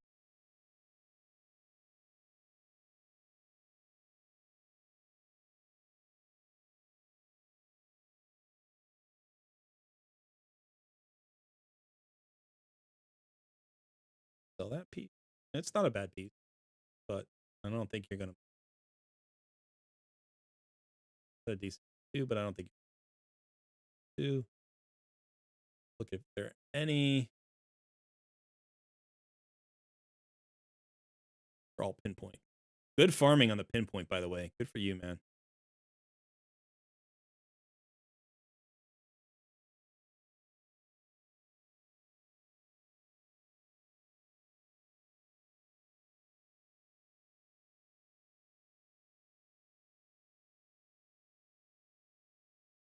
Not much to do here. Okay, let's see. Let's go back over here. Let's find a set that is not super valuable.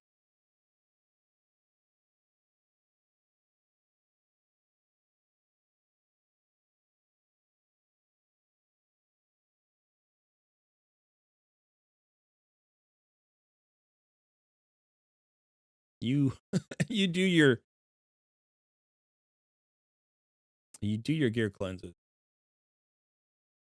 Toxic is probably a place we can get rid of some stuff. No crit rate there. We'll sell that piece. Pretty good. Yeah, we can sell that piece. That's not going to kill you.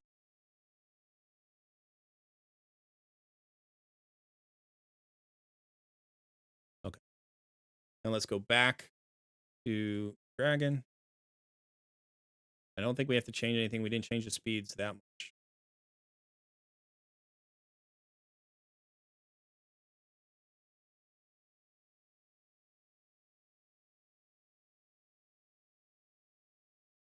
Eight seconds.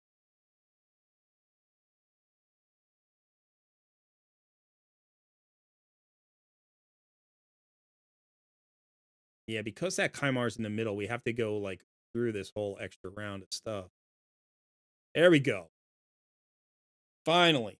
Now that's not going to work on stage 10 because he's just barely clearing that. But this is good news. Now we can rebuild that Kimar.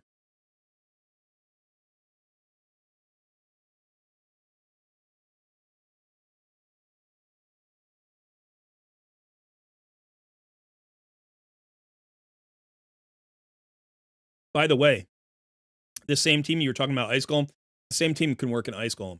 As long as you nuke out the ads, remember that Lydia will block their revive the first time. So if you have the debuffs up, your nuke will probably one-shot the boss if he's hitting hard, right? So you asked about Ice Golem and Dragon. So we go to Ice Golem. Let's just yeah, fine. Let's just try stage 25. So let's go and do the same exact team.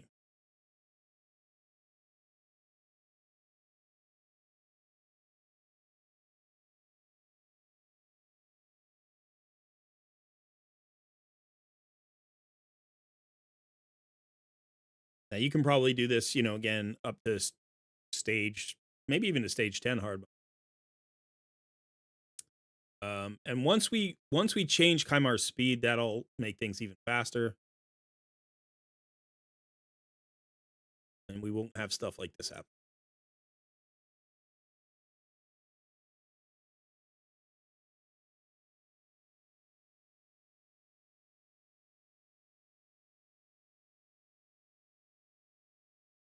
Newt didn't successfully debuff. Newt might not. Ooh, Newt might not have enough. Without the decrease attack, we were really vulnerable. Let's see Newt for a second.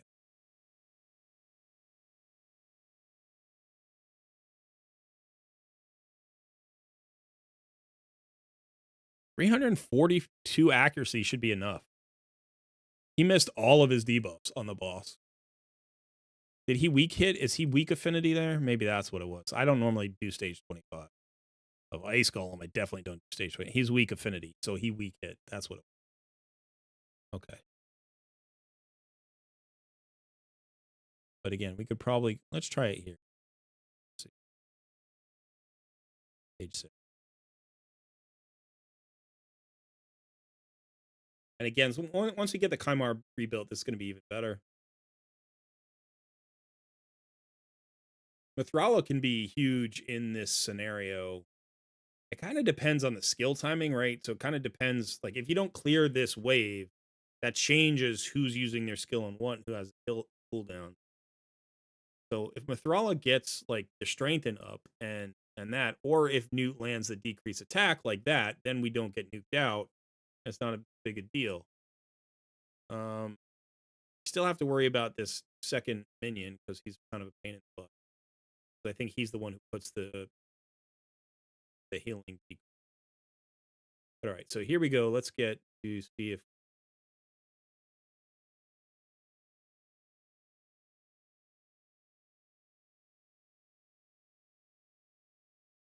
problem.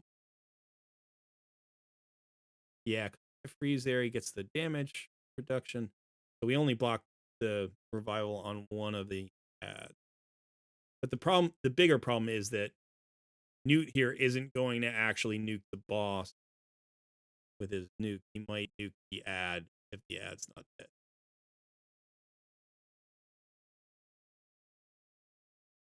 Now we're going to get the big nuke. And they're going to double up on that. But as long as we don't even care about Kimar really at this point, we do care about that. Harris could still save the day.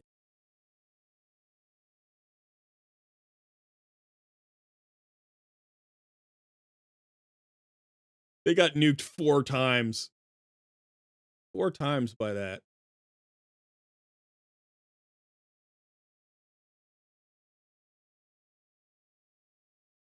Look how close. Now he's hitting that. All right. Sorry, man. This didn't work out at all. I do think the same team potentially works. So what I do for my ice golem is, honestly, like, I don't farm hard mode. I farm normal 20. That's the only place I farm, like, consistently if I'm trying to do tournament. So this will work and it'll clear out stage 20 fast. But for hard mode, I think you bring back Nair Gigante Archer, you remove Terrace, you remove Kimar, and you go with HP burns and that kind of stuff. It's slow, but you'll get here. So for instance, instead of this team, I think potentially you know, get rid of Newt, get rid of Terrace, get rid of Kimar, get rid of I do think you can use Mithrala. But I would think of something like I would definitely bring in Nair Gigante Archer. This is where you could potentially use, you know, Podrick if you want. You can bring in Artak. I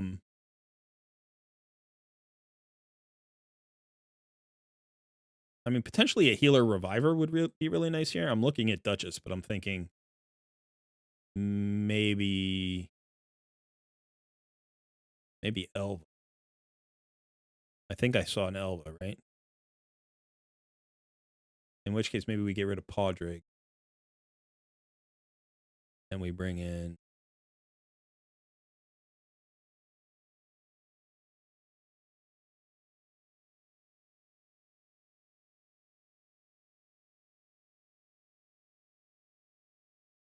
the block revive. It was not bad. That's what I'm thinking about Lydia. I just don't want that weaken out there.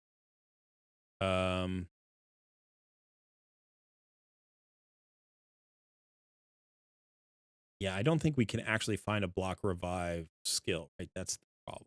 But you have to find a block revive debuff, which is like, is it this one? No, that's petrified. Yeah, so I think we'd have to manually find a block revive.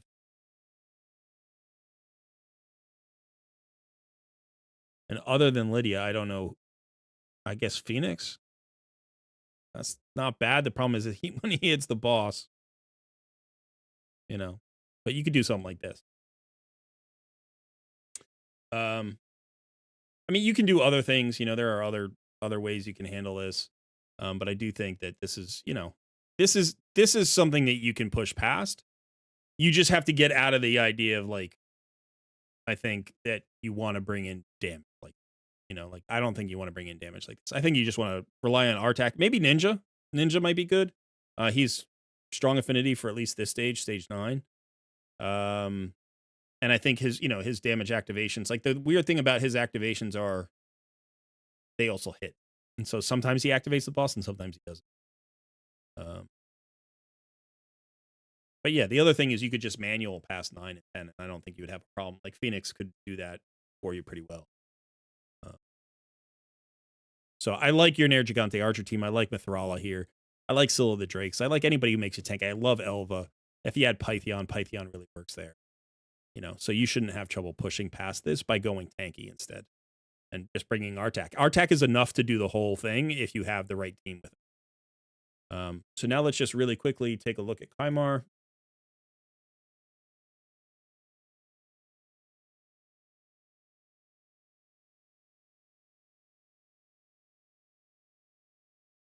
So the question is, do you build him in Supersonic?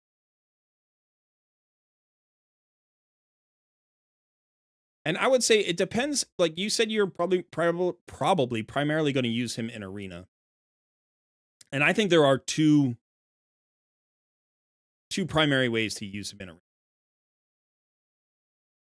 The first is as a go first team. So he's either your fastest champion. He's literally your fastest champion, or he's your second fastest champion, and you have a turn meter filler into him. So what you would do is you would run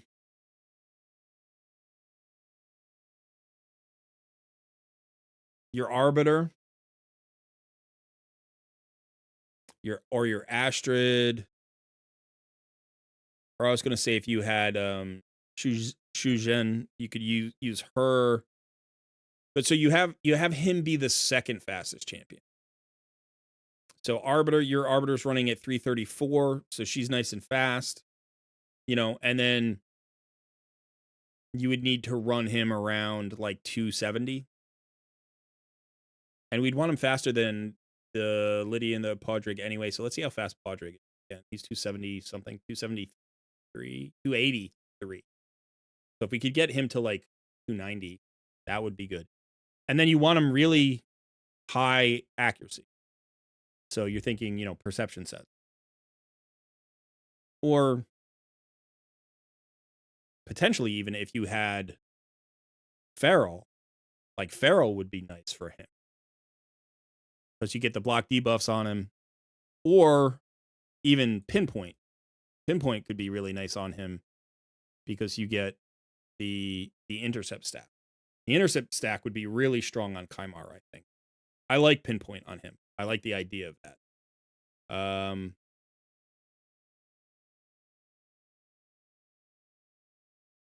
So yeah, because he's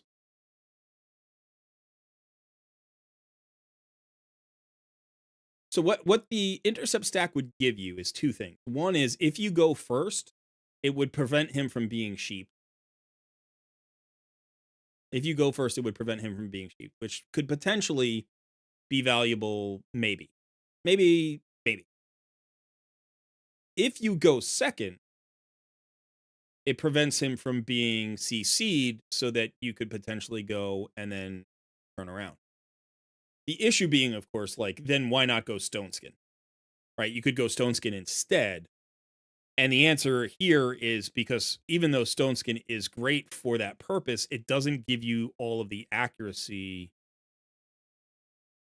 that you would get, right? Like this gives you no accuracy.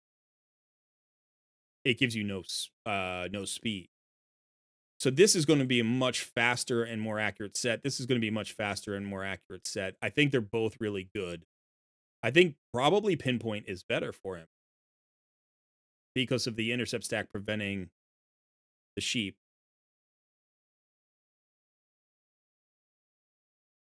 I think that's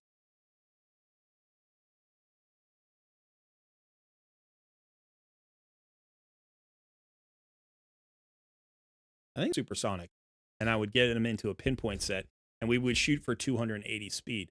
So, we can certainly throw in Feral accessories, which might be nice because I don't think you need to go past 6 stacks here.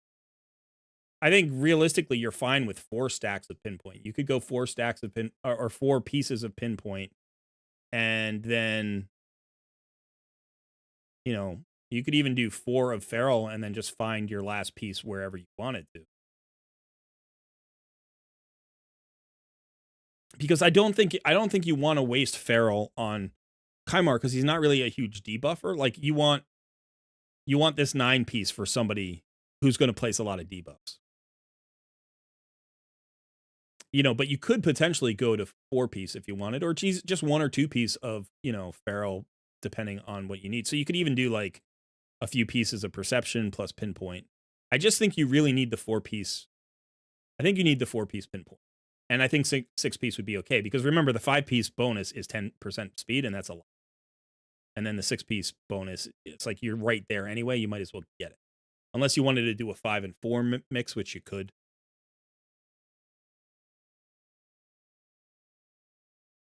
You could also go up to 8. 8 wouldn't be bad with 1 piece of feral gear. That would give you a lot of accuracy. So let's just start with boots. And let's see if there are good. So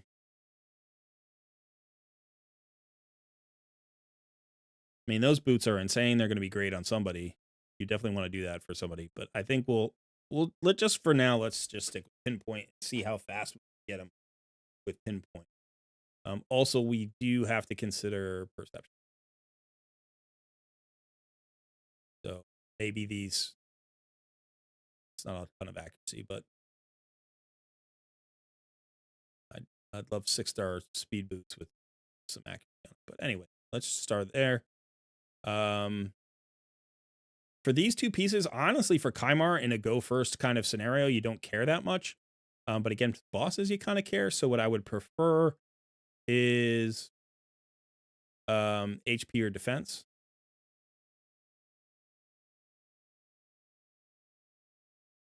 And we don't have anything in the pinpoint. So let's just look at pinpoint. That's attack. Not awful.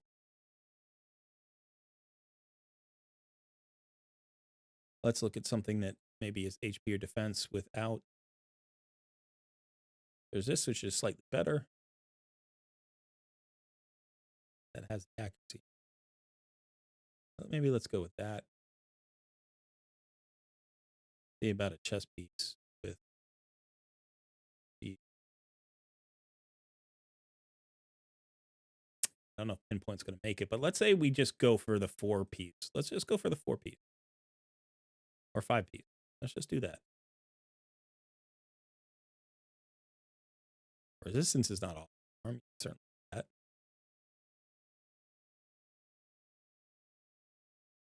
Again, we could go perception.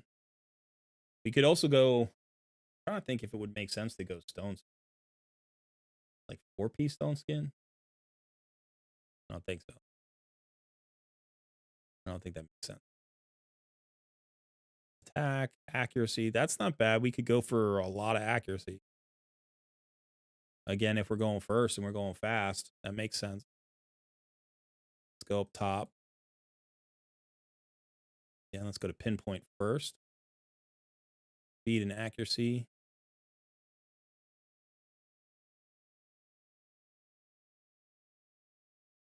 Probably come here to this one. I like the accuracy roll. Let's get a speed roll. Make me happy.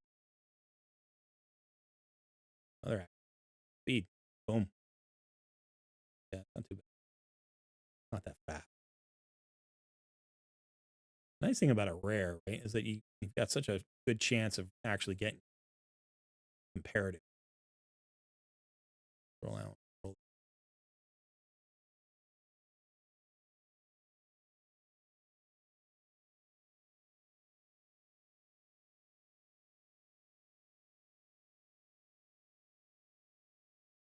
Up in here.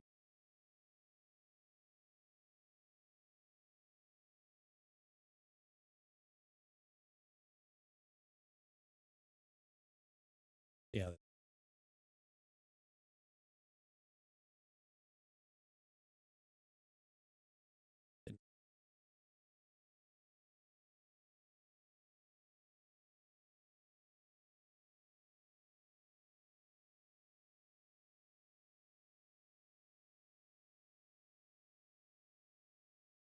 All right, so we're at 393 accuracy, which is nice. We've lost a significant amount of speed, but we just did not get the speed.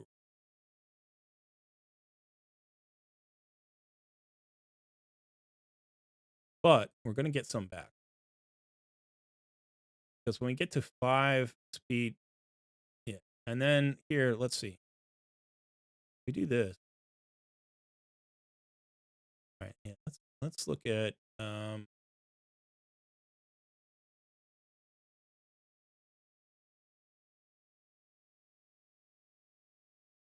only one feral piece. Potentially, probably. But maybe.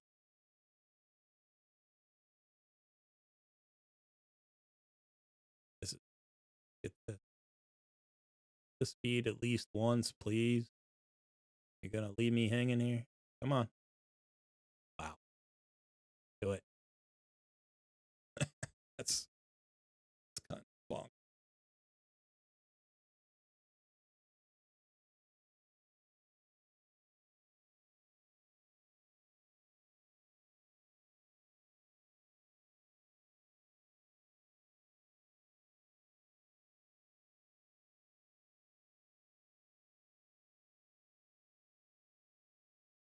We're not getting anywhere near the speed right now.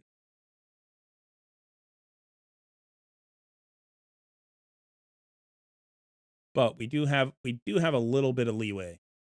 I think what we could do potentially, one of the things we could try here is just let's go. You know, it kind of doesn't matter what that piece. We just want accuracy. So we do that.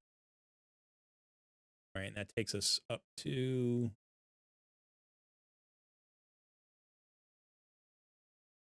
1, 2, 3, 4, 5, 7, right? But we only need 5. So what we can do is take the slowest pieces here. That's slow. That's slow. That's okay. So let's take that off. And take that off. Go to perception for those 2 pieces.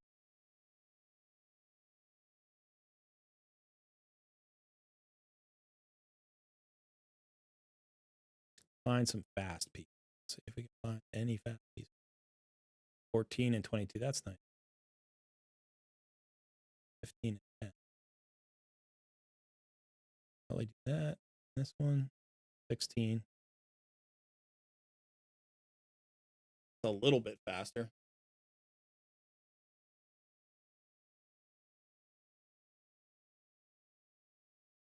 Hey, Sauce. Good to see you, buddy.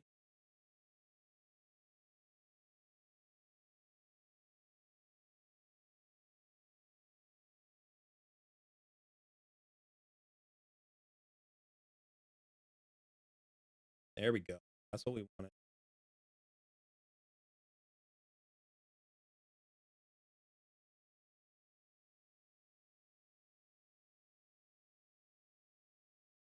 Our accuracy numbers are great. 466 is what you want for arena. You know, like the more you can push that, the better.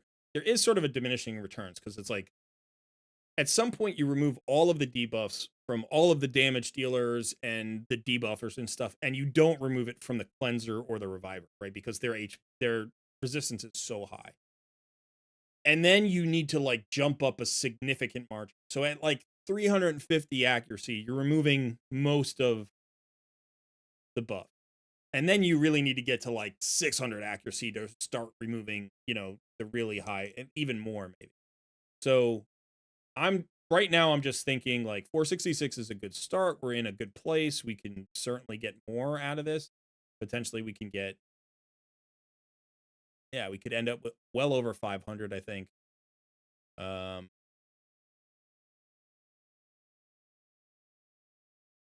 Let's go ahead and send this, see if maybe we get lucky with the accuracy. Did take that all the way. We're at 517. Now we're talking about 550. That's really nice. That's really nice for arena.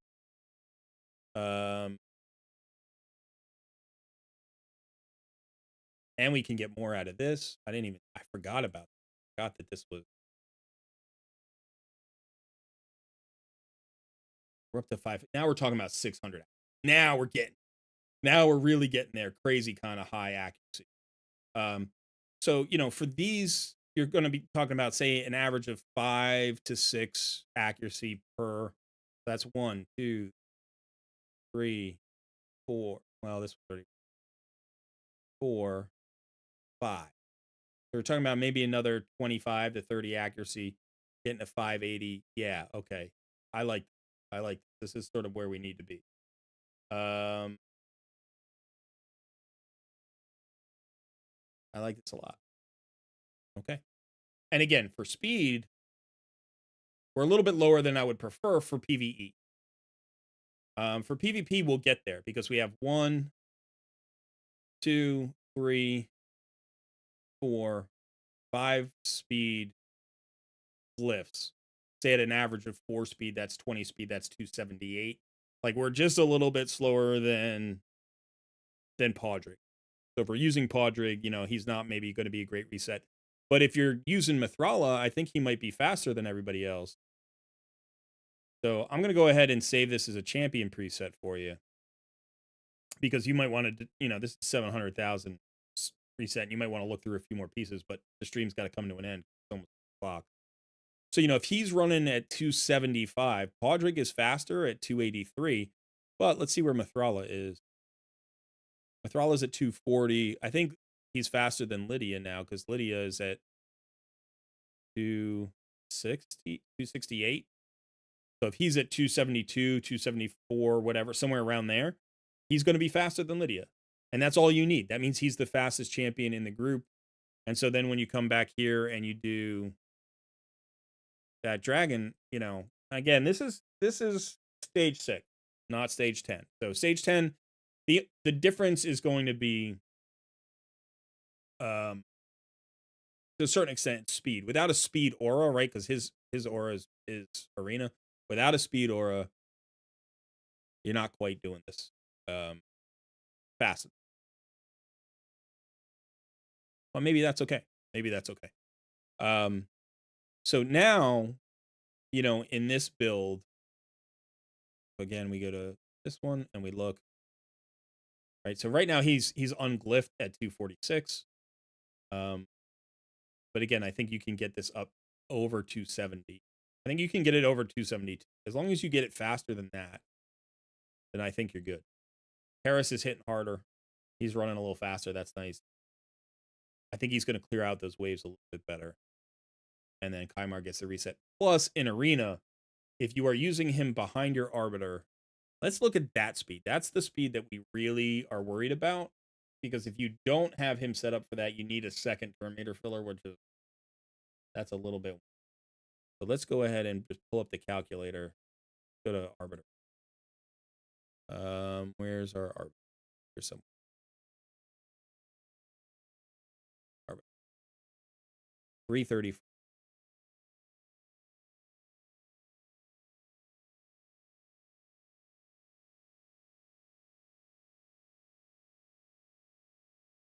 All right, so 334 divided by 1.3. You need him at 250. Okay, so he's going to be fast. So if you're running him at 270, that's going to give you a little bit of leeway for her to actually increase speed. So if you even want to see that, so let's say in order to run him faster than Lydia, let's say 275. 275 times 1.3. So you can run her as fast as 357. So you still have, 25 more speed. You can go on her almost 20 speed to increase her speed, and he'll still be connected. So you can lead from her into him. And again, you may find more speed. I know the pinpoint gear thing is unfortunate. Like, we didn't get a lot of great speed rolls there. But you may only need the stack of 4 or like 4 pieces. So maybe you can find it in other combinations. But even at 275, that's going to be a really great place for PvE. It's going to be great for PvP, for live arena, all sorts of stuff. Eventually, you just need God tier gear, and you need to run them at 350. You know, like that's where you get to eventually. And hopefully they'll bring back pinpoint gear before you need to do that, right? Because then you can go and find some more pinpoint pieces. Or if you find crazy fast stone skin or something, you know, maybe you can do that. Yeah. Any question? Did you find this helpful? I appreciate that you gave me a very clear directive. Help me in Dragon. Help me in Ice Golem. Figure out Kimar build. Yeah. Okay, good. It's a really nice account. It's a really nice account. And again, like looking just through your gear, you do regular gear cleanses and you're still maxed out, which means that you're pushing your gear every month. Like every month, your overall gear is getting better. I'm looking at the champions you have. You know, you have Odin. Obviously, you have your Lydia. You have Nekmothar. You know, you have Xena. Like you spend some money on the game, but you also have, you know, you have great combos. You've got Yumiko. You know, you got Terrace. You've got your 6-star soul on Ninja. Um, you know, you've got your Astrid. Like you've got all of these great. You've got all of the great champions that you really need to do all the things. If you are trying to push PvP, it's just gear. It's just gear. And, you know, can you find like a Marishka to pair with this Terrace? You know, like if you don't have, I don't think you have, right?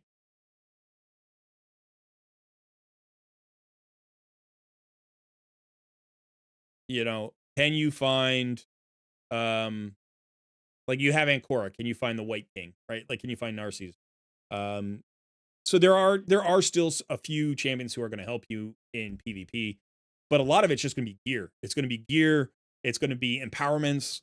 It's going to be all the extra stats that you get. It's like it's just crazy. That just keeps ramping up and up and up. Now you don't have to buy into that. You can say I'm going to take it as high as I can, you know, and then I'm going to just be happy there at gold 2 or whatever live arena and you know gold 5, gold 2, 3v3 or whatever. Like if you're happy there, and then you're happy there, and then you don't have to go crazy with stuff. But really, it looks like you're doing all the right things. I mean, you farmed the heck out of pinpoint, which was awesome. You know, and you've built your champions with concepts, right? Like some of it is just about really digging into the gear, like giving yourself the time, to, like do the unfun stuff. You know what I mean? Like what we did today may be interesting, it may be informative, but it's not the fun, right? The fun is playing the game. And so sometimes, you know, when you're sitting on hundreds of pieces of potentially good gear, you're just reluctant to get in there and like roll it up and grind it out and check it out. And yeah, we used up a good 10 million silver here today. So it's like you have to go back, get silver and whatever. Luckily, you know, you have the raid card, you're getting extra silver, which is nice. So it's there for you. It's definitely there for you. And I think, you know, you could certainly with your roster, like I wouldn't look forward to coming across you in arena. You know what I mean? In live arena, I wouldn't want to cross paths with you. That being said, like if you know my champions, the champions that I do use in live arena, are maybe a little bit better than you. Not the champions, I mean the build. My arbiter is a little bit faster than you. My Armand's is a lot faster. And one of the reasons why that's true isn't because like I'm more skilled at the game than you are or better at arena. It's because before you have finally committed to live arena, I did. Like 6 months ago, I said, I'm rebuilding champions. I'm focusing on live arena. I'm going to get into that because I want the area bonus. And so it was just a commitment to that. Do you know what I mean? So once you commit to live arena and you say, let me go dig through the 300 pieces of stone skin that I have and put that on 3 or 4 champions. Let me think about prioritize. Like Kimar's not PvP. I mean, not PvE. He's not PvE. He's PvP 100%.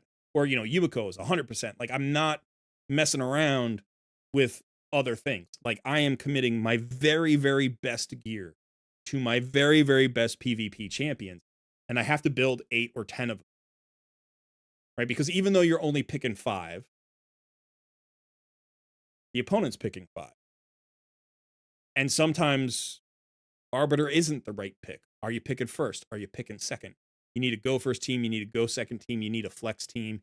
You need a scary pick that you can force a ban with. Maybe that's your Armand. Maybe that's your Yumiko. Maybe that, it's like you need those things.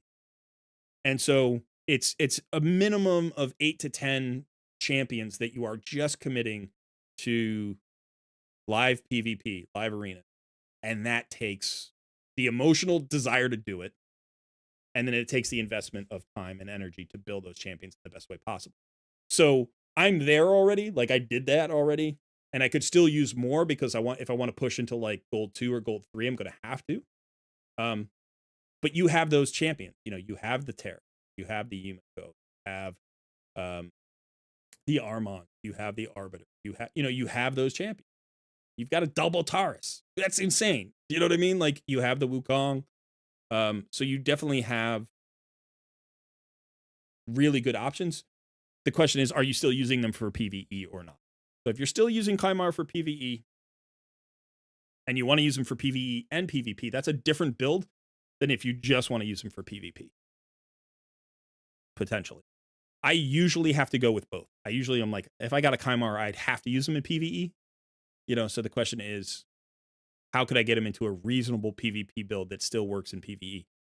But you don't have to do that for some champions. And if you have 2 Tauruses, build one for PvE and one for PvP. Do that. You know what I mean?